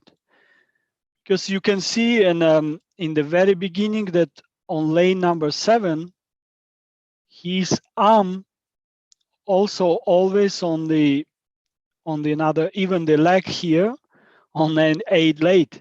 And only when the athlete on lane 8 loses the balance, he starts inclining to lane 7 here. So again, very, very difficult case, but again, at least if you face such cases in exams, you should be very clear from the beginning what you do, how you do, and different potential options for decision.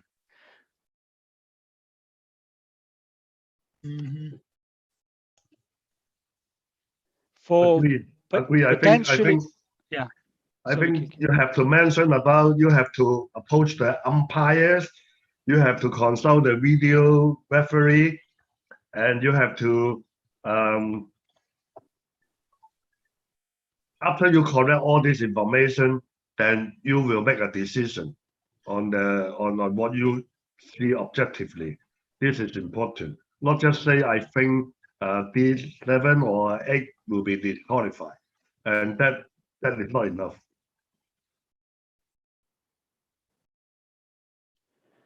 And when you say the decision, also mention the different options. If the case is very difficult like this, don't be very fast in making one decision. But to say, as you watch this video several times, you can see lane 7 also was going to another lane.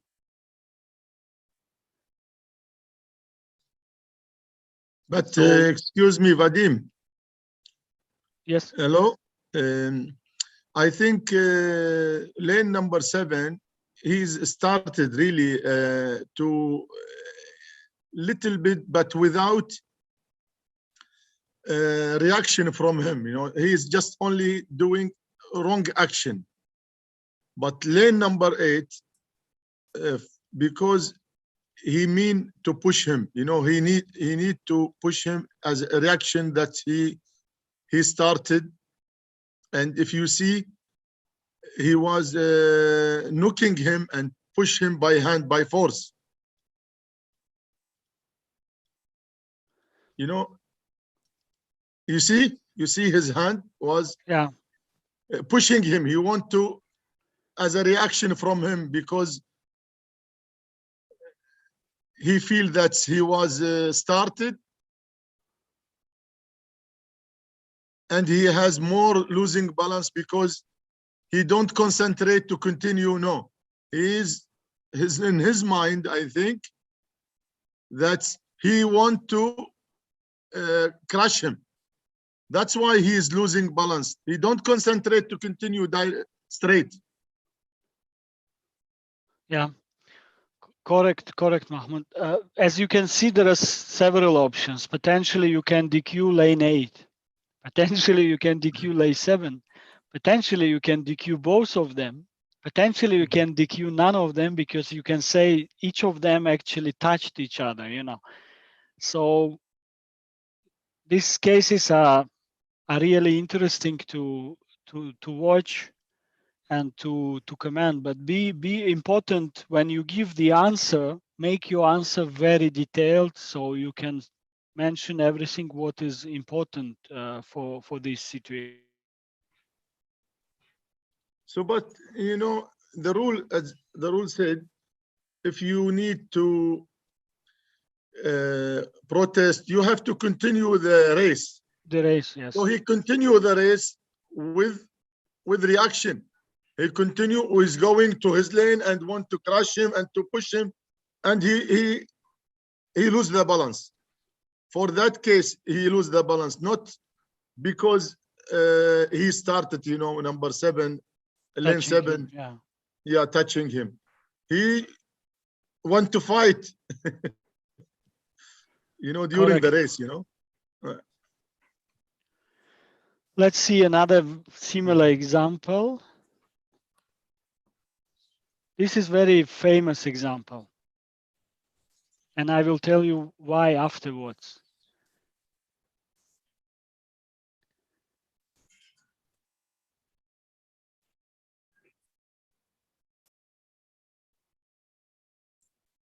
Why it took so long to decide?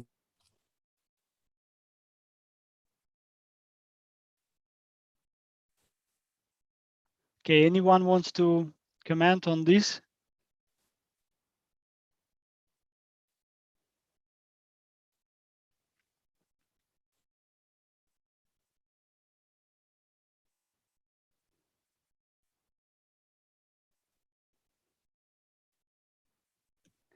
Actually, it's the same athletes on lane number 4 who was in the previous video on lane number 7. The previous video was from semi-final, and this is the final.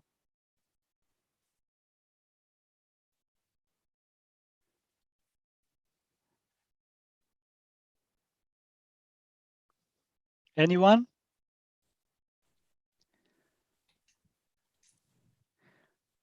I didn't hear much today. Our DQ number 4, I think. طلع من عندي ما ادري ايش بلا. ما ادري ايش فيه. لا ما ادري على طول فصل ورجعت مره ثانيه حاولت ادخل الايميل ما ادري. تعال. Yeah, Hakim speak in Arabic. He has problem situation. I'm sorry. Yes, I'm sorry because something happened in the computer. You know. I translate. Don't worry, Hakim. I translate. Thank you, Mahmoud. You are every time back to me. You know, lane number 5. This one, I think DQ, huh? Oh, 4. You mean 4? Yeah, 4. Yeah, that's very clear case in a way. So the lane number 4 from Jamaica, he clearly went out of his lane and he impedes the progress of the athletes on lane number 5. So in this case, as a referee, you may consult, of course, umpires, the video, and then make a decision to disqualify. But to tell you the full story, why this case became very famous. This lane number 5, the athletes which was affected, he from Spain, his team made a appeal, and this is the final. So referee decided to DQ the lane number 4, but decided not to rerun the race because it's final. You know, at the end of the session, you cannot make all other athletes to run. So the protest was rejected, and then this team of Spain, they made an appeal to jury. The next day, the jury decided to give these athletes on lane number 5 a bronze medal, another bronze medal. So they were first, second, and third place in this race, but then they decided to give these athletes also a bronze medal because the Spain team claimed if he would not be affected, he would finish at least third.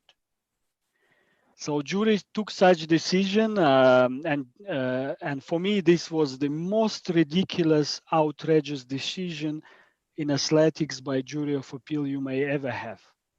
And I think it's a shame for our sport having such decisions. And I hopefully in the future it will never happen again, but it's very important that we should have always ITOs also in the jury of appeal. So because sometimes council members, with all due respect, they are not experts in the rules, they are influenced by political influences, etc. In this World Athletics, they have ITOs, but they have 5 members, and 3 of them council members and 2 are ITOs.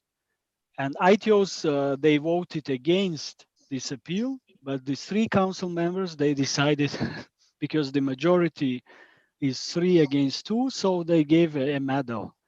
But it's a good lesson learned, and for me, this case was simple. Yes, you DQ lane number 4, but you unfortunately cannot do anything for lane number 5. It's final, it's bad luck, it's happened, that's it. It's a sport, but just giving someone a medal like a present from the heaven, why bronze, why not gold? We could give him a gold medal maybe as well, you know. So, but Vadim, I'm sorry. yes. This is every time when I saw it, because I know this story. I am with you. I'm also I saw this rises. For the Jamaica is not. We know this is disqualified. It's finished. Yes. But it's very points what you said. You give it this from Spain the bronze medal. This one, if there is another time in another races, in another competition, if there is the same situation, can we do it the same? The same. This is the problem. Because You're absolutely right. If we don't do it, they will say, okay, this world championship, they do that. They give it the medal because they will. Anyone, they will talk with you about that. I mean, said, okay, why they give it him in the world championship the bronze medal? I agree. I agree with you, Hakim. That's why I say it's very bad case, because it creates precedent for the future. As you rightly say, now in future, there will be pressure on the referees or jury of appeal to give teams who were affected, they will ask for medals as compensation. For me personally, I will never agree on this. I will never, if I would be referee in this situation or jury member, I will never agree. But you're absolutely right. Now it happened one time, and now the teams, some teams may use this situation in future. So jury made, in my personal opinion, extreme mistake, and that's why, you know, I have nothing against council members being jury of appeal, but we should be very careful in such situations, not creating dangerous precedents for future of athletics. I agree with Vadim, but don't worry. If you are the jury, the authority rests on you. The preceding case is only for your reference. You can make your own decision. And also, I want to tell you, The council meeting of AAA has accepted the proposal by the AAA Technical Committee. From now on, all the major competition in Asia, at least one ITO will act as a jury from now on. So we will have our say in the jury, and we can give our technical advice to the other members of the jury. Thank you. Mr. Thank Badim, you. Yes. I think why they give him bronze because he is become fourth. But if he was become fifth, so what they gonna do? Yeah, but still, even if he falls, you don't know how much he was affected. It's very theoretical. Maybe he could, if he would not be affected, maybe he finished first. We never know. That's why I don't like this decision, because it's very, very theoretical, you know. And another case in Doha with such decision of jury happened in hammer throw men, where they gave also another bronze medal. But I will show you later. I will show you what later. I want to tell you. If I'm not wrong, they make it also with the hammer throw. Yes, yes. Give him It's a also the different bronze case. medal. Yes, it's a different case, but it happened 2 times in Doha with jury of appeal, which is, for me, it's very dangerous for the sport. And if we start giving medals like in the presents in the Christmas, you know, then it's not a sport anymore. So we can stop it. You know. But this is what happened. It's a good lesson learned. Let's few more hurdles, and then maybe we move to something else, to other disciplines. This is a famous case also some years ago in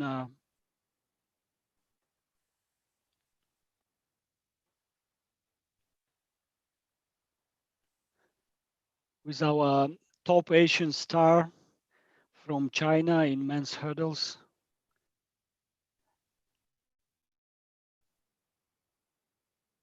Yeah, I could say something for this because I was Yes, with the Gavin. Chinese team, and I was doing the appeal for Liu Xiang. And if we have this case Doha, you know, before they go, then I probably will claim Ask for medal. you know, yeah, for the gold medal, because Liu Xiang was in the first before Robles touched him. Yeah. But do you remember, Gavin, the Robles was DQ'd afterwards or not? Yes, yes. Okay. He was DQ'd. So it's another case of impediment, as you can see with the hand. The athlete from Cuba impedes the progress of athlete from China. Even such a touch is often sufficient to really impede the progress, because they are going on a very high speed. Let's see. Maybe we can see some steeplechase cases. Oh no, I'll show you one example of hurdles from a small competition. Just a second.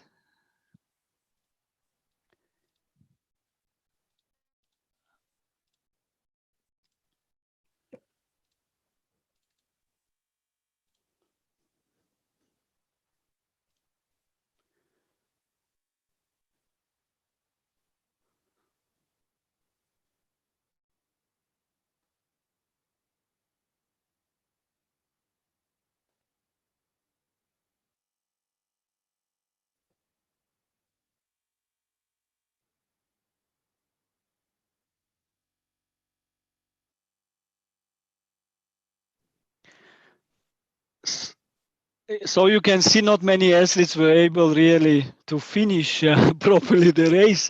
So what do you think? What happened actually? Any ideas? Can I say something? Yes. Maybe because the counterweights were not set up. Say it again, sorry. Maybe because the counterweights, okay, that needs to be adjusted was not set up. It's a good option, but you are close, but there is something else. I think, Mr. Vadim, this is not their height. It's not the men's height, maybe. because I see so many of them cannot clear. Also very close, but it's even. I think there is wrong place the hurdles, wrong place. Bravo, they put. bravo. You can, yes, bravo. You can see by the marks they put on girls' marks. They put barriers for the girls' marks, not for the boys. That was the reason. Was the race was complete disaster. So it shows you how important also for referees to check each time if the equipment, including hurdles, was positioned correctly. What you can do in such case? Again, Rerun. Repeat again. Oh, yeah, repeat. Correct. Bravo. Thanks. Let's see quickly maybe some steeplechase.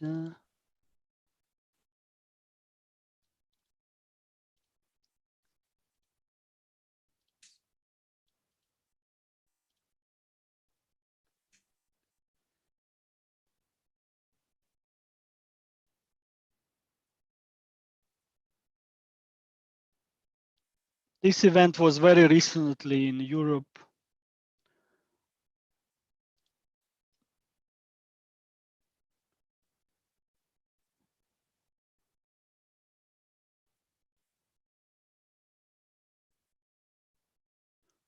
Anyone wants to say something?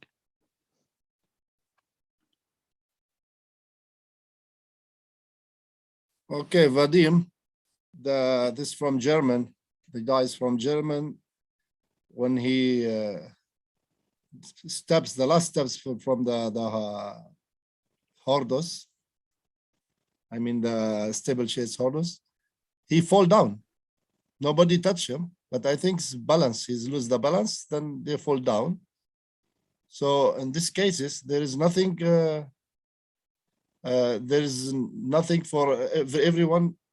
It's okay. There is nothing happening, or that there's no disqualified, not any advantage for anyone. Absolutely correct, Hakim. Thank you. He it looks like from different video angles that he fall down himself. Himself. But do you do something because he went out of the lane when he fall down or not? He don't only touch outside, not step outside. Anyway, I think no problem. He not have a advantage. Not advantage. For me, not no advantage. No advantage. It's not step because he lose his balance for that. So it's nothing. Correct. What you can say also maybe that he actually falls down and goes out of the lane on the straight path of the it was before the bend. Well, just before the bend, let's say. So he, in any case, in this case, you would not, if it was on the straight path for steeplechase water pit, you will not do anything. So hold on, Vadim, I would like to add something. Yes. I think because it's a matter of setting up the steeplechase course, especially for the coins along with the straights. I don't think it's necessary, or even in this case, I think it's very dangerous for the athletes if we put so many coins on the straight lines. I fully agree our with you. Our practice is to remove all the coins along the straight, only starting with the curves. Yes, as if I remember the rule correctly, you can still put the coins on the straight, but the distance is longer. I think it's 1 meter. Yeah, 10. 10 meters even. Yes. So sometimes maybe, yeah. So in that case, I agree. You don't need to 4 meters, Jesus. Okay. To put so many. If it's the bend or the curved part of this steeplechase, and of course you follow the standard. I think it's 40 centimeters between the cones, but it's very good point, Kevin. Not 40. 40 is too close. I think it's like 4 meters. And then when you play the earlier video from Doha, actually for the steeplechase, there's no coins at all on the straight. So I think that's the correct way to set up. Yeah, I agree. They are not really needed in that case. Let's see a bit more of steeplechase. We are working on sometimes some of you works on master competitions, so you have some different cases. Anything wrong here?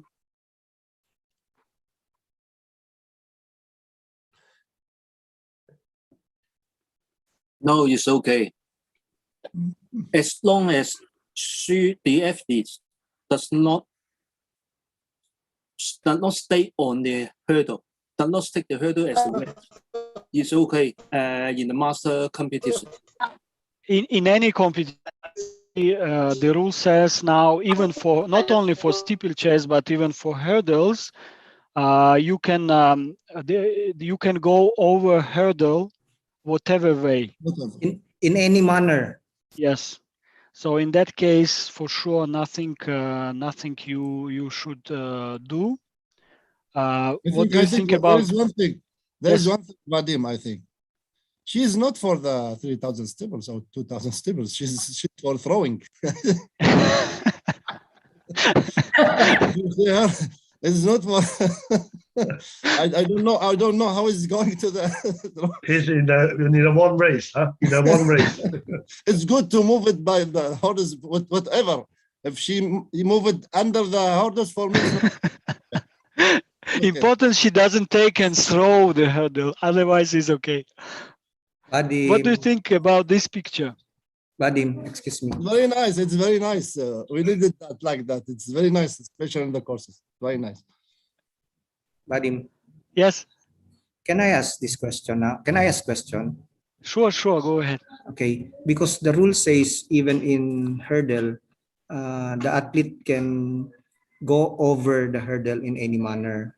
So if that's the case, would it be okay? Because it happens in so many instances in the lower competitions wherein an athlete, especially case when they off balance, and of course the stride pattern gets differently, then there's a chance for that athlete to hold the hurdle and then did the same thing as what the lady competitor is doing. Would that be acceptable? Yes. With new rule, yes. It Thank only you. says you cannot, of course, knock the hurdle by Yes. hands, or you cannot put it down to change the height. But if you Yes. touched it and went over, it's not a problem. Okay, thank you. Back to this picture. Do you see something wrong in this picture?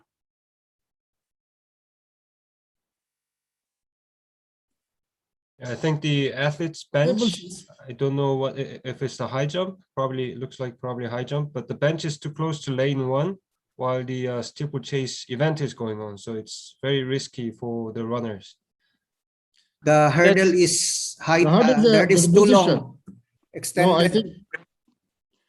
I think the hurdles, the steeplechase hurdles is not in the correct position. Bravo, correct. Bravo. It's not correct. The hurdle installed is not according to the rule. Yeah. His leg should be close to the curb. Exactly.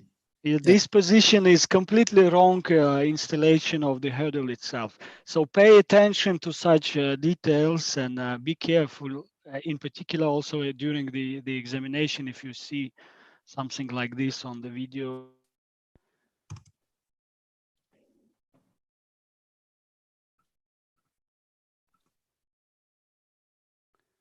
Okay, maybe one more video from Masters in the steeplechase.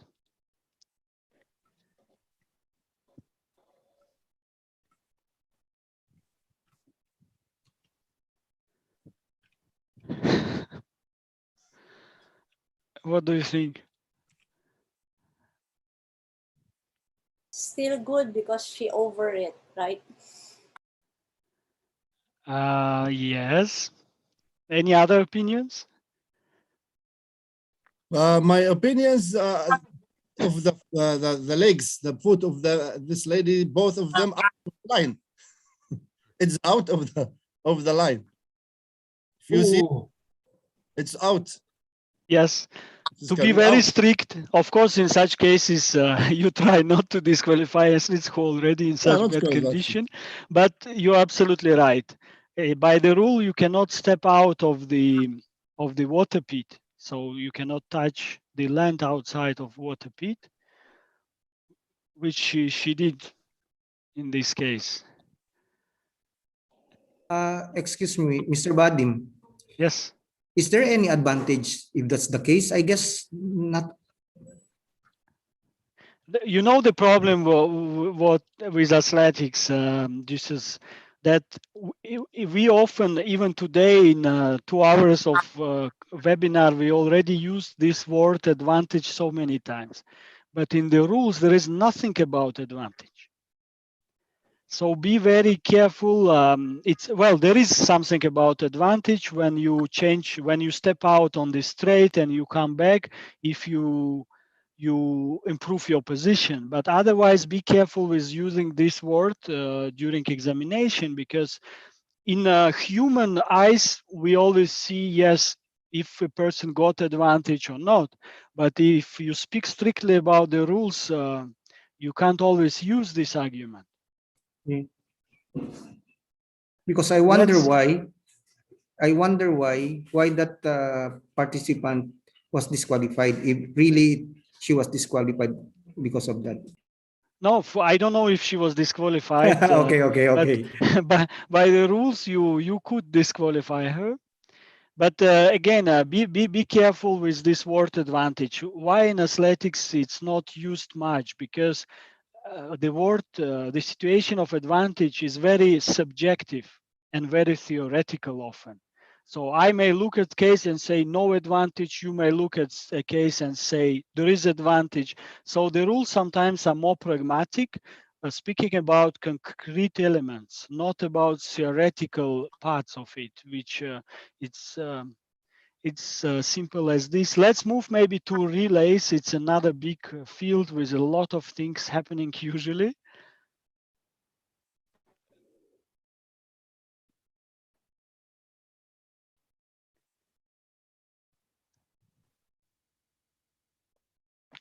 Lane 2 is outside. Watch till the end.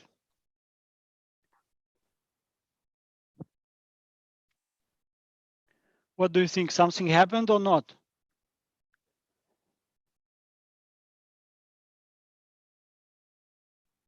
So this is first exchange. The athletes from Bahrain.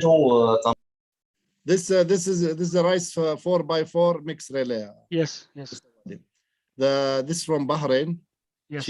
She's okay. She stay in the out of the mixed relay changing. So now you see it. She heard someone to tell him move it, go inside. So she moved it. I think when she get the button, it's in the good position. Correct. But before it's not in the good position. Finally, they get in the good position. Thank you, Hakim. Yeah, absolutely right. So it's a good example to show also for umpires. They need to be careful placing the athletes. Some athletes are really don't know the rules, so it's very difficult for them to understand what to do, where to stay. But luckily here, someone from umpires and judges told her, and she. But Vadim, I have one question. Sorry, Vadim, yes. I have one question for that. I mean, there is the athletes who go to the World Championship. I think is the famous athletes and should know everything about the rules. Very special in that one.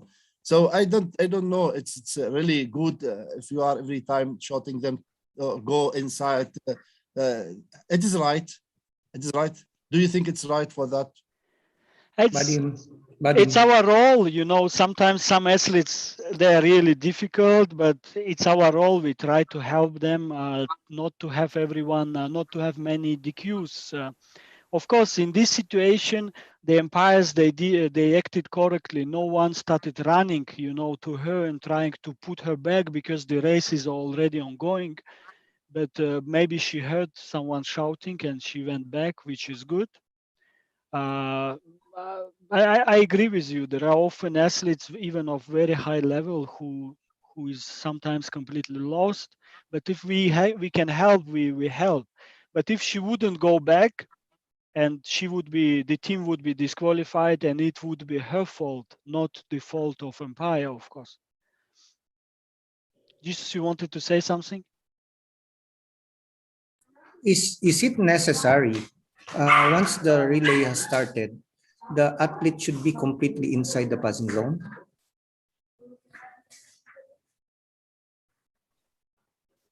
Well, the rule says they should be placed inside the zone.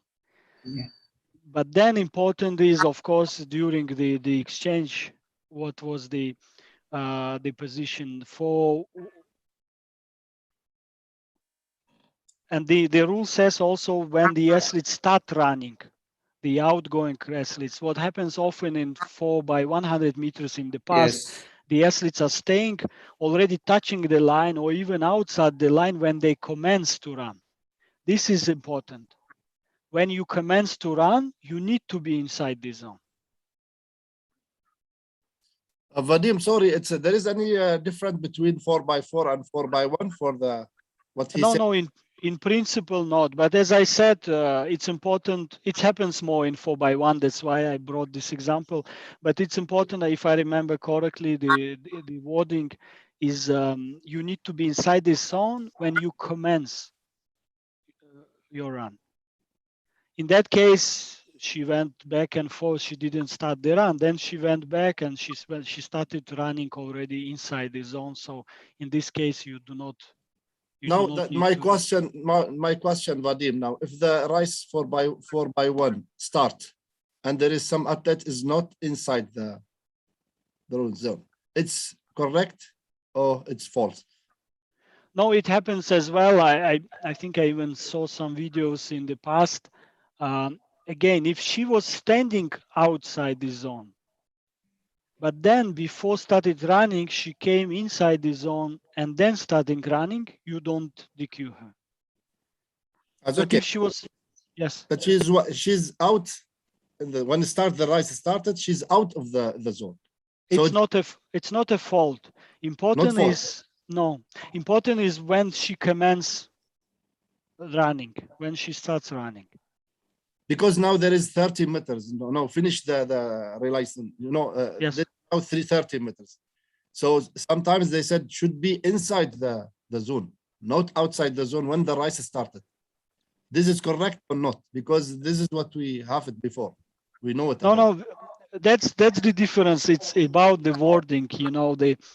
It says nothing about being in the zone when the race started, but it says when you start commencing your run, you should be fully inside the zone. Oh. And there were cases in the past, even with jury of appeal at World Championships, I remember, when the athletes were touching the line of the zone and then starting running, it's the cue. They were not fully inside the zone when they start run. Mr. Fadim. Yes. In 4x400, who is reasonable to arrange the second and third and fourth to come inside and take his position or her position? I'm not sure I fully understood the question, but you mean who is responsible to arranging the athletes? Yes, right. The officials, the judges who are responsible for takeover zone. Not the starter assistant. Well, the starter assistant can help only with the second exchange in 4x4, because in first exchange they are starting still on their lanes, and usually starter assistants can help to place correctly the athletes. But then for second and exchange, it's judges who, and often the track referee even himself is there to correctly place the athletes based on the incoming athlete's position at 200 meters line. Thank you, Mr. Vadim. Thank you. Let's look at another example.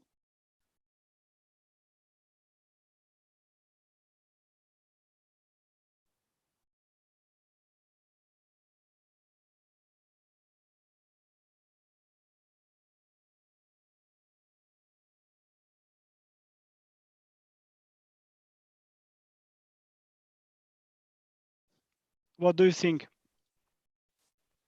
I think you may get a protest from the team of the red athlete, but sorry, the black athlete. The black, yeah. But I don't think the judges referee's judgment would be the athlete in 3 did anything to affect his progression, because this incoming athlete, she was staying in her lane, and the outgoing athlete in lane 4 should have looked.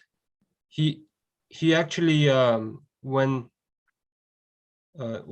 looking out ahead to look for obstacles or athletes that would impede his progress. So I don't think anything that you'd do would happen. Thank you. I agree with this description of the situation. So there was impediment, but you can't call it intentional because she didn't move to another lane. It's rather the opposite. So in this case, you wouldn't do. Let's watch one very famous case also, which brought a lot of media attention.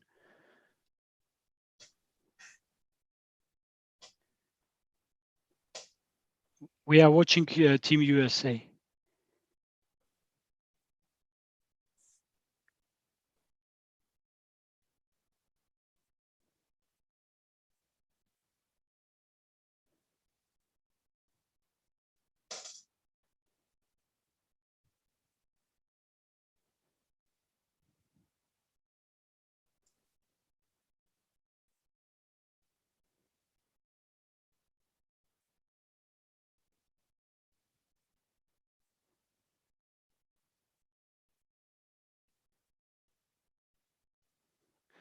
What do you think? Can I say something? Sure. Okay. So considering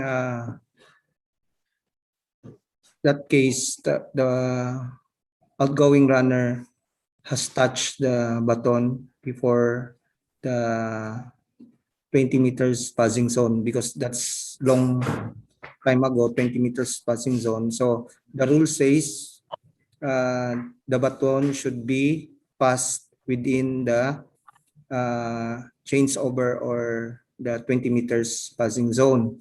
So maybe because of that, okay, the rule was included, or there was an amendment of the rule that the passing comments when the baton is first touched by the outgoing runner and finishes, okay, once it is completely, okay, on the hand of the outgoing runner. Vadim? Yes. I think for the American guys, if you see it, the button is the start touch, the button is inside the zone, mix zone. But when they leave it, he's already out of the zone. So I don't think it's the first touch. No, that's completely changed. I already said the completely when the other athletes take the button completely, this should be inside the zone, not outside the zone. So I think it's disqualified. Yes. Check the upper right video. Upper right video. Check it now. You see it? When this leave it, so out of the button, out of the zone. See the legs. So disqualified. Out. I can show you also one picture. It's not easy, Vadim. I am with you every time. It's not easy to say qualified, but you should to say something. You see it now? Look at the button. So it's clear now. It's clear now. Yeah. Well, it's not. It's still not clear. Still not clear. Still not clear. Still not clear. Still not clear. First thing, guys, don't forget one important thing. The position of the button is important, not position of the athlete. Sure, is right. So the button is still inside the zone. Yeah. Now, what is important next is if the athlete who is behind, he removed already his hand before the button left the zone or not. From this picture, we don't see. From video, it's also very difficult to see. I'll show you the video again.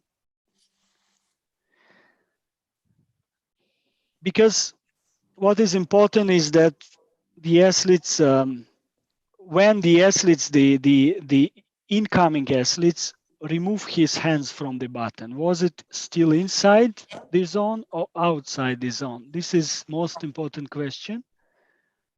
And I have some other pictures also. Let me show you.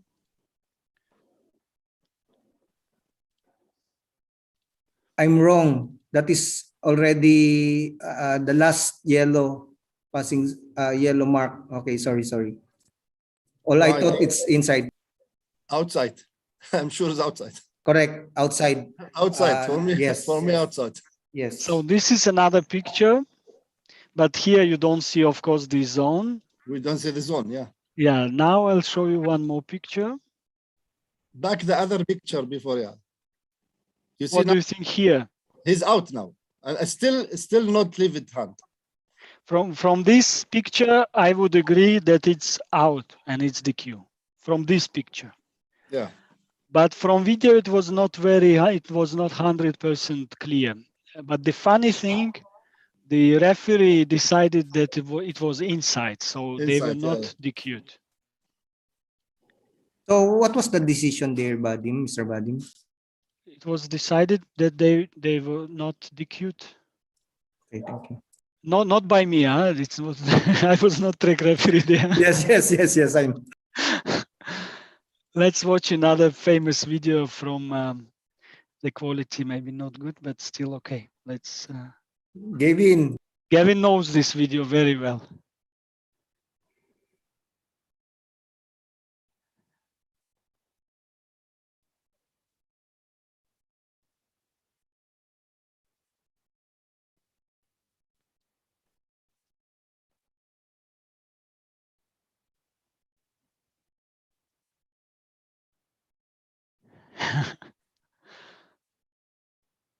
Anyone wants to say something?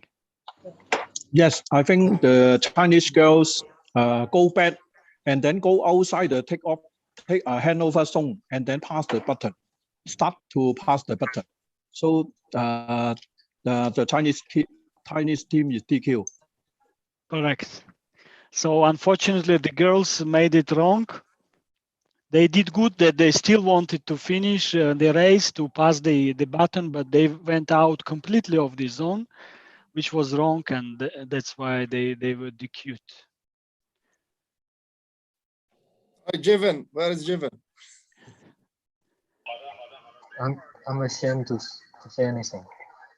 It's my fault. I should give more lectures to the teams and let them know where to take over. Yeah, sometimes it's complicated with the athletes, so it's not really your fault. Let's see another amazing video. This time is Japan.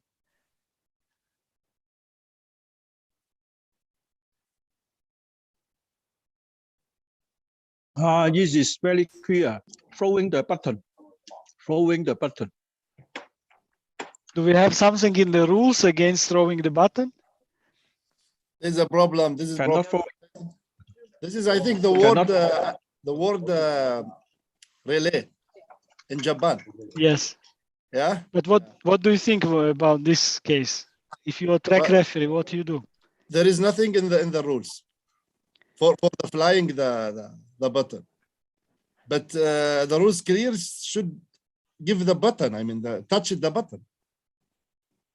In this cases, really, I think maybe we need from your answer. Well, it's very unusual case, but they were not, if I remember correctly, they were not disqualified because at the end they passed the button from one athlete to another within the zone, which is absolutely fine. So it's a nice video, but I have no reason myself to disqualify this team.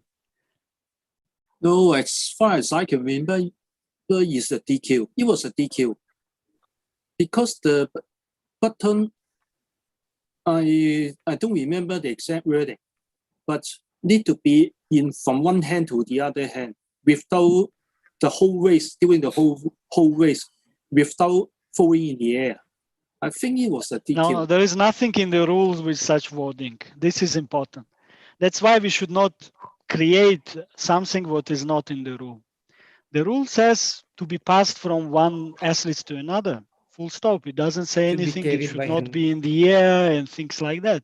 For me personally, maybe I'm also wrong, but for me personally, I will not disqualify this team. But very important, Vadim, inside the mix zone. Make it inside, not in outside. If it's outside, it's mean finish.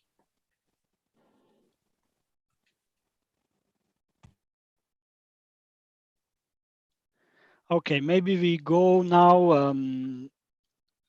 I still have a lot of relays, but let's go to maybe the assistance. It's another field. Okay, the video is not good quality, but still I'll show you. It also, I think, happened in Doha. Hakim, you remember?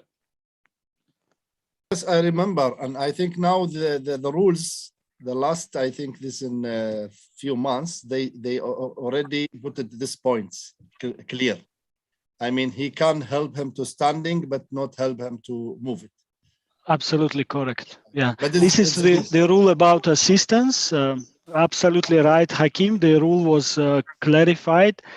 You can help another athlete to stand to go to standing position, but if you help him running, it's an assistant. Unfortunately, he needs to be DQ'd. What do you think about? Just a second. About this picture.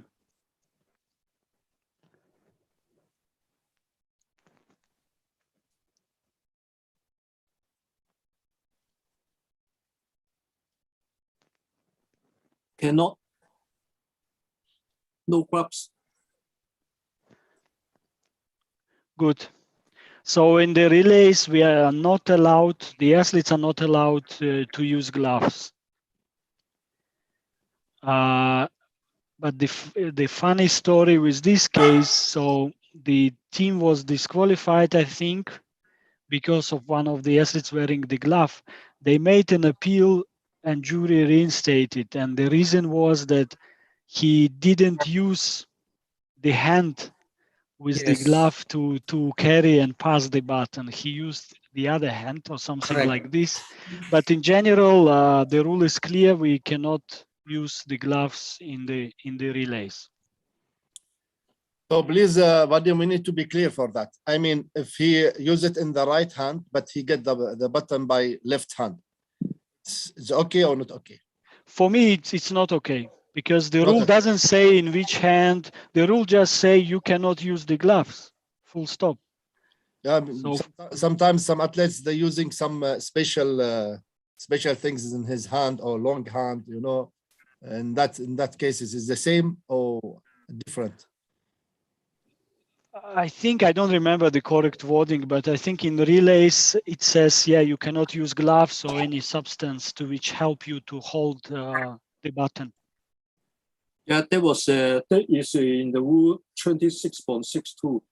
but in 24.42, but in 24.61, a button shall be used for all relay races held in the stadium and shall be carried by hand throughout the race.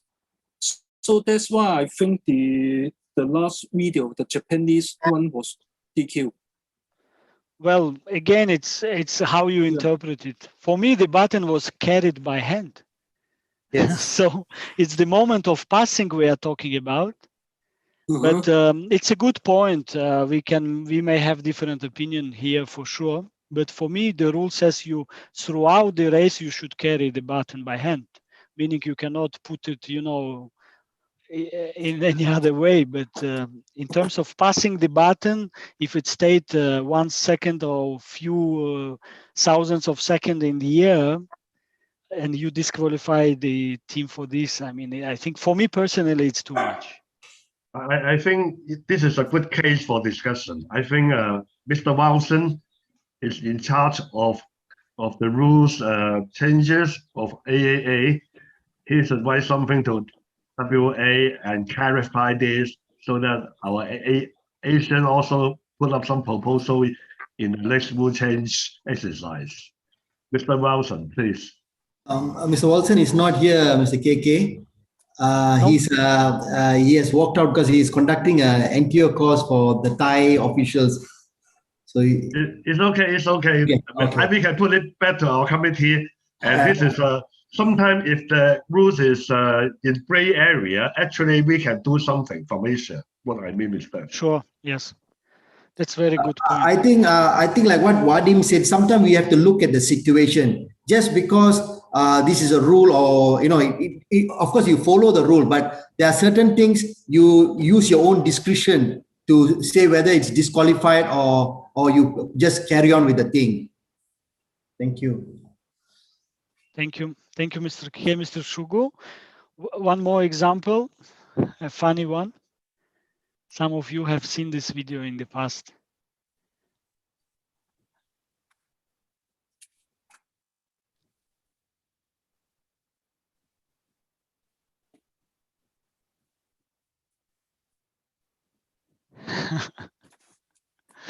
What do you think? The first position is for the cameraman. Get the first position. Do we consider it as assistant, as a legal pacemaker? Sure, it's wrong. It is wrong. I don't know which competition that one, but I think the cameraman should understand it also, the rules of that things. I mean, he must know, and I think it's competition, something like that.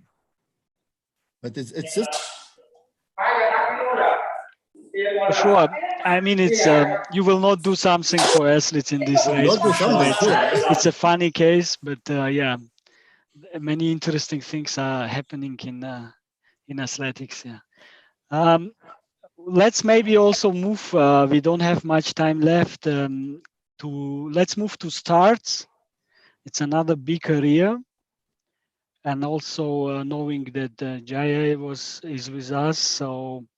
The first thing I wanted maybe to show some waveforms examples.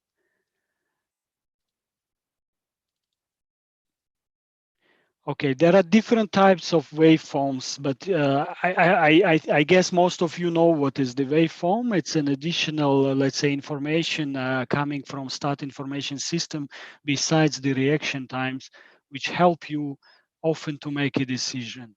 And nowadays, the role of start referees are very important. And the start referees are the ITOs. So you have the international starter who gives the start and do other relevant functions. But then you also have a start referee who makes certain decisions, in particular in terms of disciplinary yellow or red cards.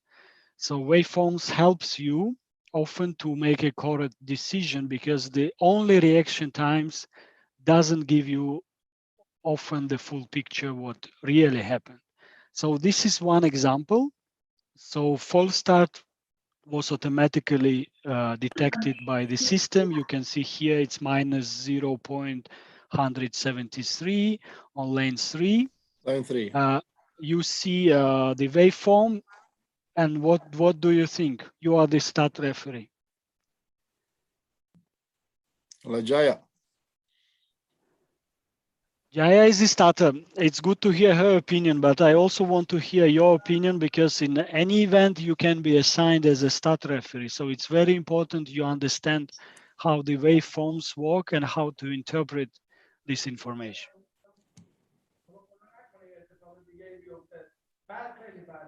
Anyone wants to say? Vadim, Yes. My idea is this false start, because the system false start is automatically can take a false. Yes and no, but this is the problem. That's what I'm saying to you, is that the system detected the false start, and the reaction time you can see shows clearly lane 3 is the false start. If you don't have this waveform, you don't see the waveform, you DQ lane 3 for false start. But that's why the waveforms were created. There are many situations in the false starts where the athletes slightly moves in the blocks or start the movement then stops without leaving their feet or from the blocks or leaving the hands from the ground. In that case, it is not a false start. You can give, if you want, a yellow, disciplinary yellow as a start referee to these athletes, but you cannot disqualify this athlete as a false start because it is not a false start.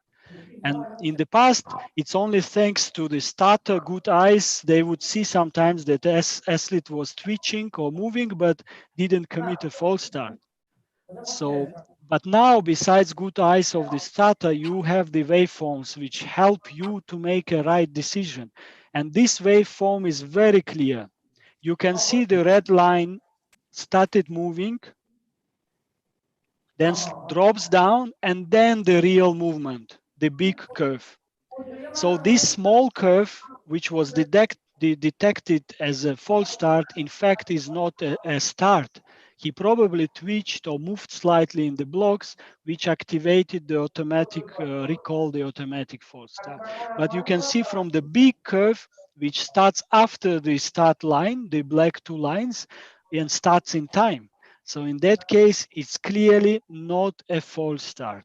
But as a start referee, you can give a yellow card to the athletes as a warning. Yes, thank you, Vadim. Let's see a few more examples for you to be more sure. Vadim, please, yes. We need to be clear that one, because very, very important, that one, especially starts. And you know, the decision in the start is not easy. Yes. No, take it. The movement. What's the meaning of the movement? Because it's very important to know what's the mean movement. Maybe the athletes, the movement, the other athletes, maybe they lift the block start. So maybe he make it for his behind him some also advantage for that. So we need, how is the movement? You can say this movement, it's okay or not okay. Well, it's in terms of movement, we can consider false start only if his hands or started leaving the ground or the feet start leaving the starting blocks. Vadim, yes. Can you put the mouse in the you know, you put the mouse, where is the point? That's meaning go down and go up like this. Yeah, this is, I wanted to show you, it's the same case. It's the same case I showed you before, but now I'm showing you lane 3 only, not all 8 lanes. What happened in lane 3, we can see. Here was the start. You see this line. So the movement started, that's why the system detected some change of the pressure on the starting blocks. But the pressure went up and down again. In such cases, usually when it's a small curve like this, it could be twitching, moving in the blocks, but not leaving the blocks. The leaving blocks goes here. You see the big curve. And it's legal. It happened after the start. After the gun was fired. So in this waveform, it's actually, if you understand how to use waveforms, it really helps you. It's very simple. So you can see, yes, here was some twitching. before the gun. So this black line is the gun, you see? And here, the athlete started a bit moving, went a little bit, and down again. Why important to see if the small curves goes down and then up? If sometimes we speak about so-called rolling start in the rules. What does it mean, rolling start? The rolling start means that you start this small movement, you didn't leave the blocks yet, but then you don't stop and you continue and you leave the blocks. It meaning you've anticipated the gun, you're starting a little bit the movement before the gun and then you continued. In that case, you would still consider it a false start. But when you see clearly that the movement was small movement, then it went down and then you did a big start here. This is usually okay. You still would give a yellow card because the athletes disturbed the race, you know. He maybe provoked other athletes, but this is not a false start. This is a yellow card which should be given by the start referee. Of course, if you have such question in examination, you need to explain the process. You are start referee. Such things happen. What you do? You first talk to the starter. Would it be international starter or local starter, whoever is starting the race? You ask their opinion because they are very experienced professional people. They can see this sometimes without waveform, just by their eyes. Then you check the reaction times from the system, and if the system hopefully has the waveforms, then you check the waveform. Only after all this information, you make a decision. And often you also have a video referee who has a good video picture. You can also quickly by radio ask the opinion of the video referee. Maybe I can show you some videos, not only to see the paper, but maybe some, let me try to find.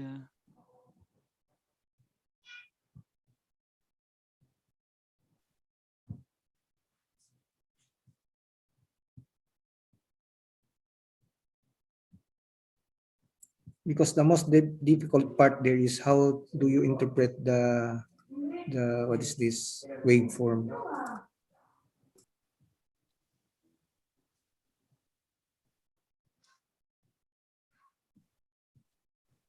Okay, I'm not sure that's the best example, but let's see. It's very famous one also. Okay, let's watch this video. I will move a bit faster.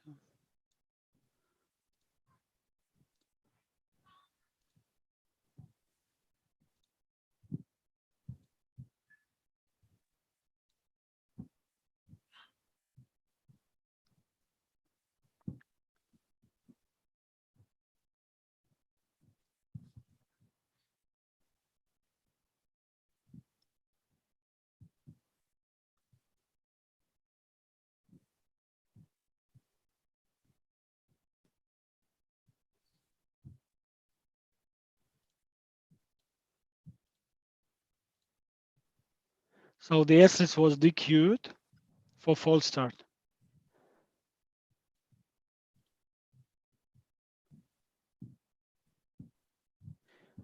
At that time, it was in Daegu. There was no yet the waveforms, so it was very difficult for the starter and start referee to make decisions.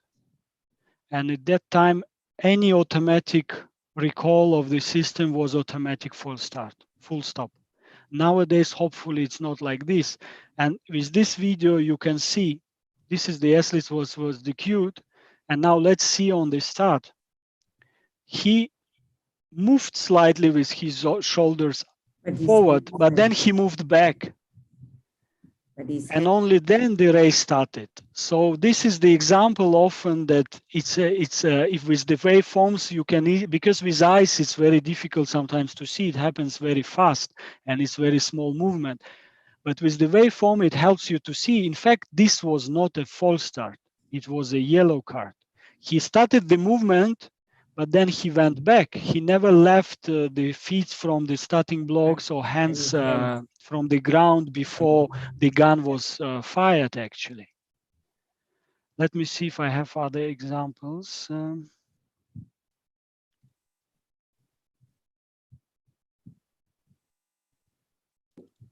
Vadim, this case is not disqualified, no?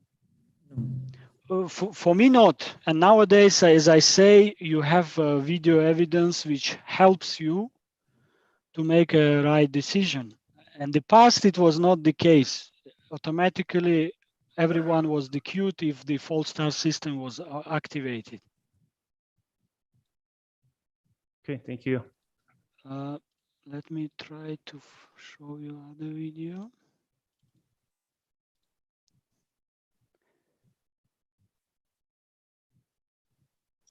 Excuse me, Vadim. Yes. In this case, what about the reaction result? It was in minus. Yes, it was in minus. So if you look only at reaction, it's a clear false start. But as I say, it's now it's not enough really, the reaction time. If you have the waveforms, unfortunately not in every competition you have the waveforms. But if you have the waveforms, it's good always to check the reaction time and then the waveform. Because as I said, sometimes the reaction time showing the slight movement, it automatically shows it as a start, but it's not a start. So actually it's twitched in the starting blocks, but he didn't leave the starting blocks.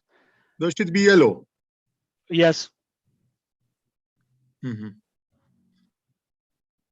Vadim, Yes. time is getting short. Maybe we share one or two more cases before we end this webinar. Yes, then maybe let's also show, I have still a lot cases, but we have no time. Maybe I can show a few cases from field events because we only showed track so far.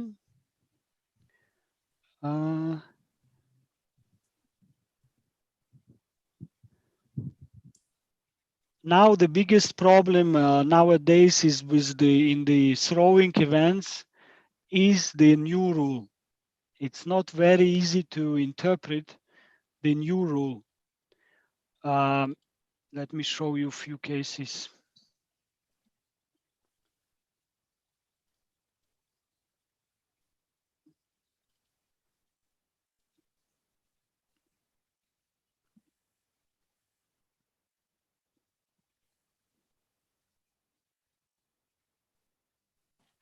This is very important, Vadim. It's very, very important. Yes.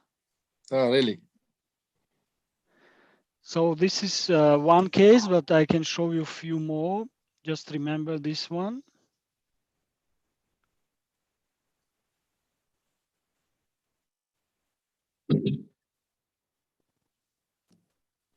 Now I'll show you more.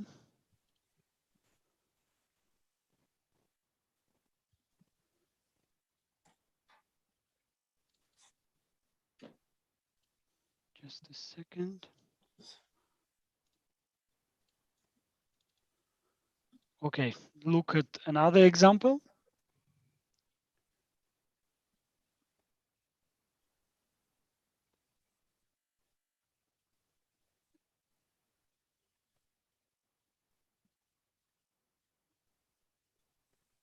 So I have more pictures and cases like this, but it's enough for discussion. So tell me, what do you think? There is one question from my side there, because I saw that one and I saw another things from this same. There's a problem now, Vadim, between the touch and between the push, because you see it's if this touching, it's okay. The rules now, they said if the touch is movement with touch, not problem. But now if he push mean he give him help. I mean like fudge to move it. So this is, we need to know between that one, who will decide it for that? I mean, because we should to be clear, you know, the throwing is very fast. It's not easy. So how we can exactly to be clear for that? By video, if there is not video. So what is exactly, this is my question, because this problem now make it big problem for the river. I fully agree with you, Hakim. It's very important point, and unfortunately, it's not very clear point by World Athletics, because as you all know, they changed the rule very recently, 2 years ago or something, where for throwing from the circle, the athletes are allowed وين to مقترح؟ touch the back rim of the circle during the movements, but they are not allowed to do how, as Hakim says, to push, meaning to using this technique for their advantage. But now, if you propulsion, yeah, the correct word, thank you. Yes. But now, if you watch majority of top shot putters, even the Krauser who did a world record last week, I think, he is using this technique.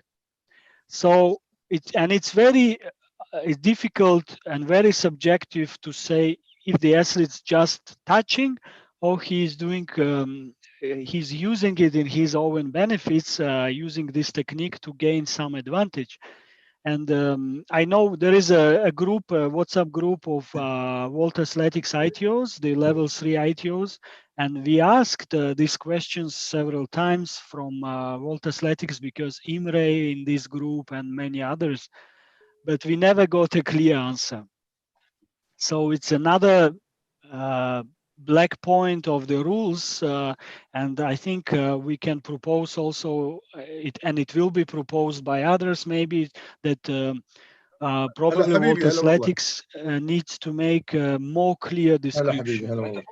Because at the moment the referees, the judges, sorry, محمود سكر السماعة محمود.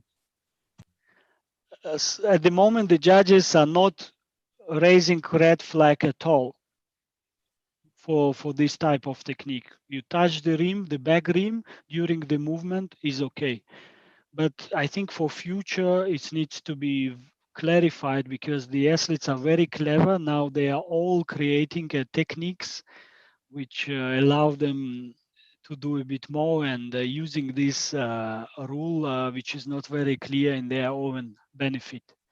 But let's see how the situation develops, and World Athletics maybe hopefully will do something because at the moment, as we can see, a lot of athletes are using this, and we never know if it's advantage or it's not advantage.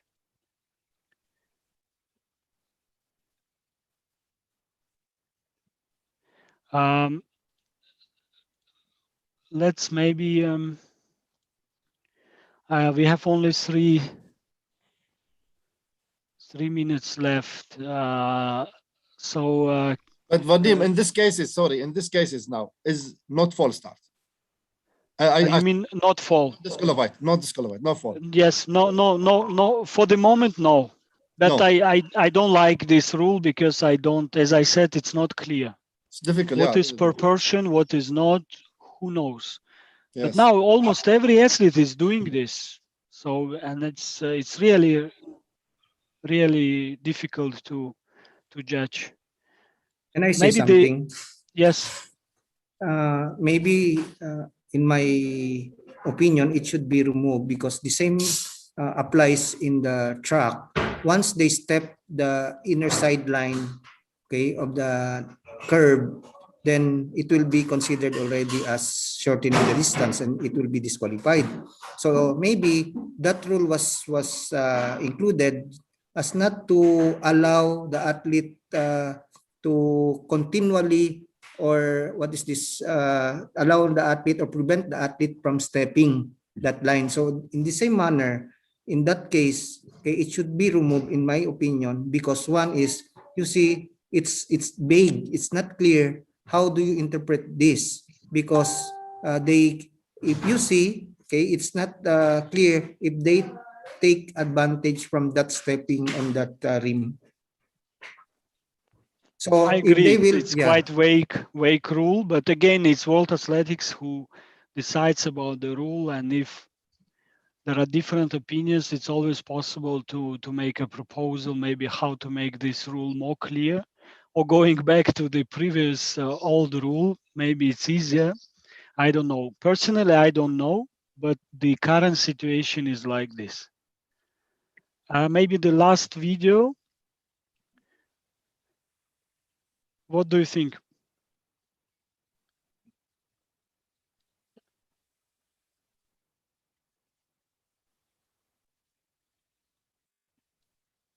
Any opinions?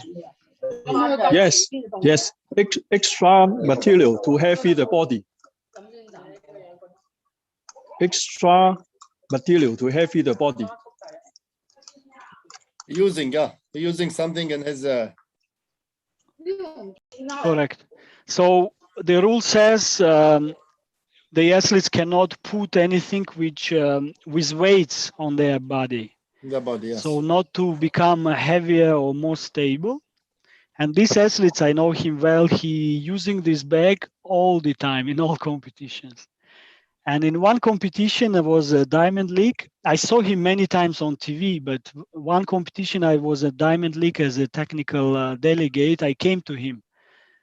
When I saw before the competition, during the warm-up, I came to him, I said, listen, this is not okay, and show me what is this. And inside, actually, there was nothing except chalk. So at the end, I'm not sure if we can consider it is illegal assistance or not, because the rule says you cannot put some additional weights on you. But this bag has no weights and it's only some chalk inside. And I don't know, but it's an interesting case I wanted to share. But I would still consider he is adding a bit more weight, even though it's less than 100 grams. Yes, to be very strict, we can consider, even if it's empty or almost empty, still as an additional weight. But in reality, it doesn't give you anything. It doesn't give you any advantage or whatever. Sure, because also he can use it the belt. He has a belt. He can Yes. use it. Yeah, and the belt is more heavy than more this heavy bag. than that. Yeah, Yes. I agree with you. I agree with you. Okay, I think unfortunately I have still hundreds of more videos, but unfortunately we are out of time. I don't, Mr. KK, you want to say Yes. something for closing? Yes, may I share the screen now? Yes.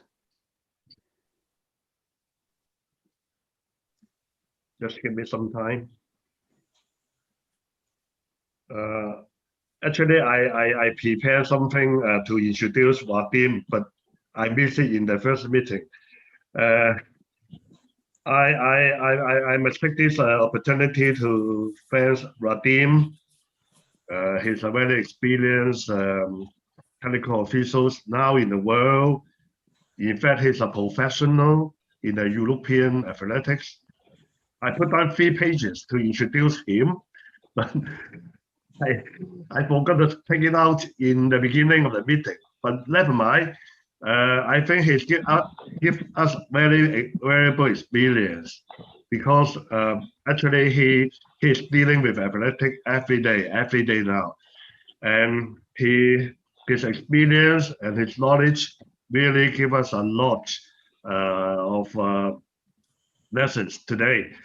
And I on behalf of everyone, Vadim, thank you so much for your preparation and your good presentation. Actually, today, the time is not enough.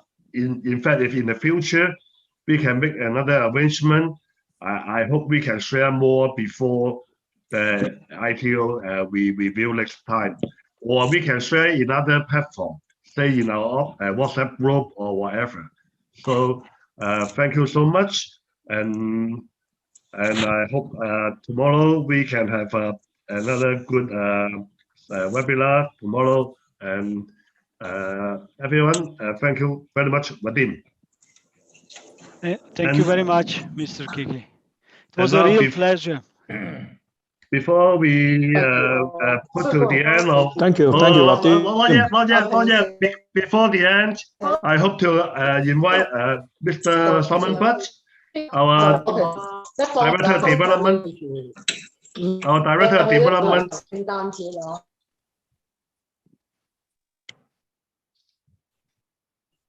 Simon, please.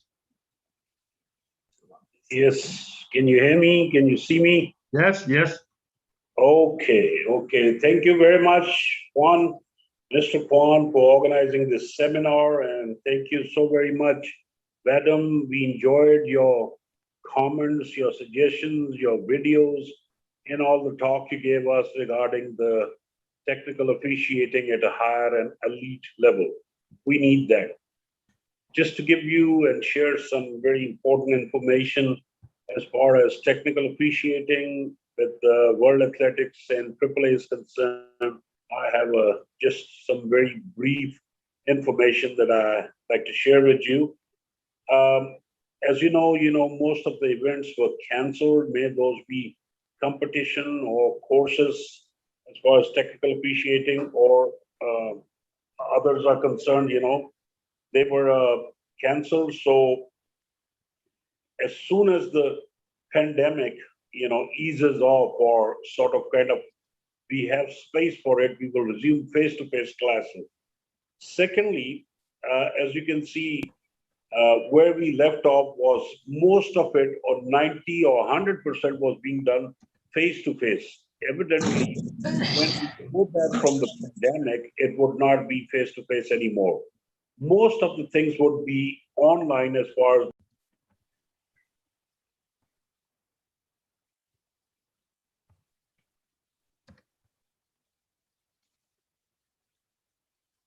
So we miss it. Can you hear me?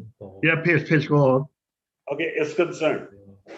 So one of the things that World Athletics has designed is an online technical officiating course level 1. Now this is very interesting. Most of the stuff would be done online with a group of people, that would be taking level 1.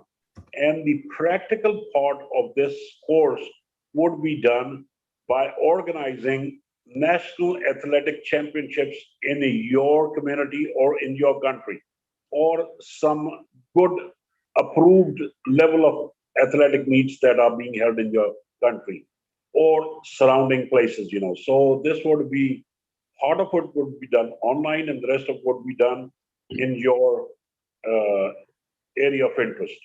So that is the new TOECS level 1. No more face-to-face courses, except for some that are already in the pipeline this year. Similar is the case with the CECS level 1. All CECS level 1 will be done online. And for the practical part, the candidate will be doing mentoring courses with a mentor, which will be approved by the Federation, AAA, and World Athletics. So for the first time, World Athletics and AAA and the Federation will be working hand in hand in the CECS program. Okay, 2 years back, we did a quick rundown of our technical officiating program and situation in the Asian area, and we found 3 points. The first was that we discovered that there is, of course, a lot of national and international events that were being held in the area. Secondly, the quality of technical officiating was not at par with the other areas of the world. And thirdly, Asia was very less or little represented at the level 3 level in World Athletics. With this done, we started and we embarked on a journey to put things in perspective and get a better elevation of all these 3 points and some more. So what we did was we started having additional level 1 technical officiating courses, and the area organized about 8 technical officiating, and we financed those courses in the federations that were not all that resourceful. And we were supposed to have 8 more this year, this past year, 2020, but evidently, because of the pandemic, that program stalled a little bit, but we are going to resume it later on this year. So we are going to have a bigger pool of technical officials in the area.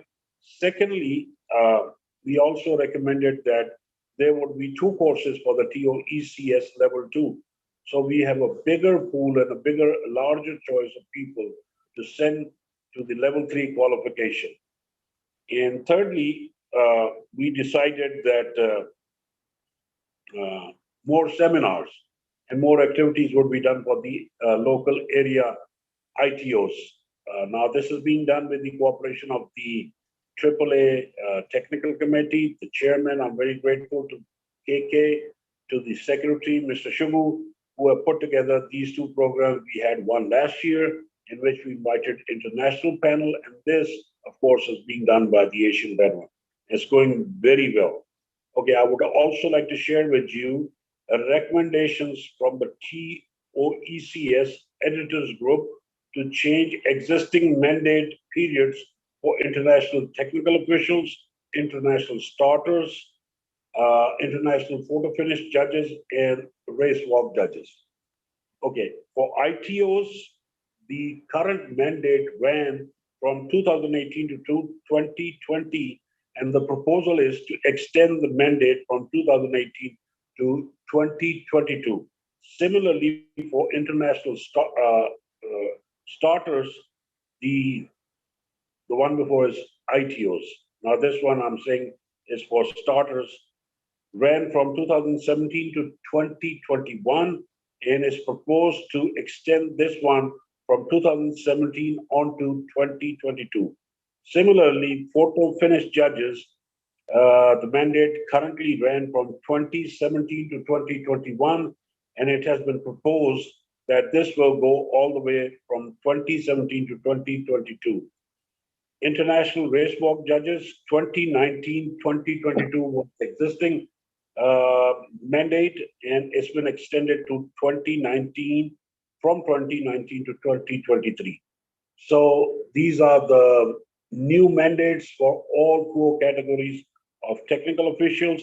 Before I finish, I'd like to thank you, everybody, Mr. KK, the chairman of our technical committee, Mr. Shubu, Ria, our director at ADC Jakarta, the staff at Jakarta, and Vedam, our resource person this evening.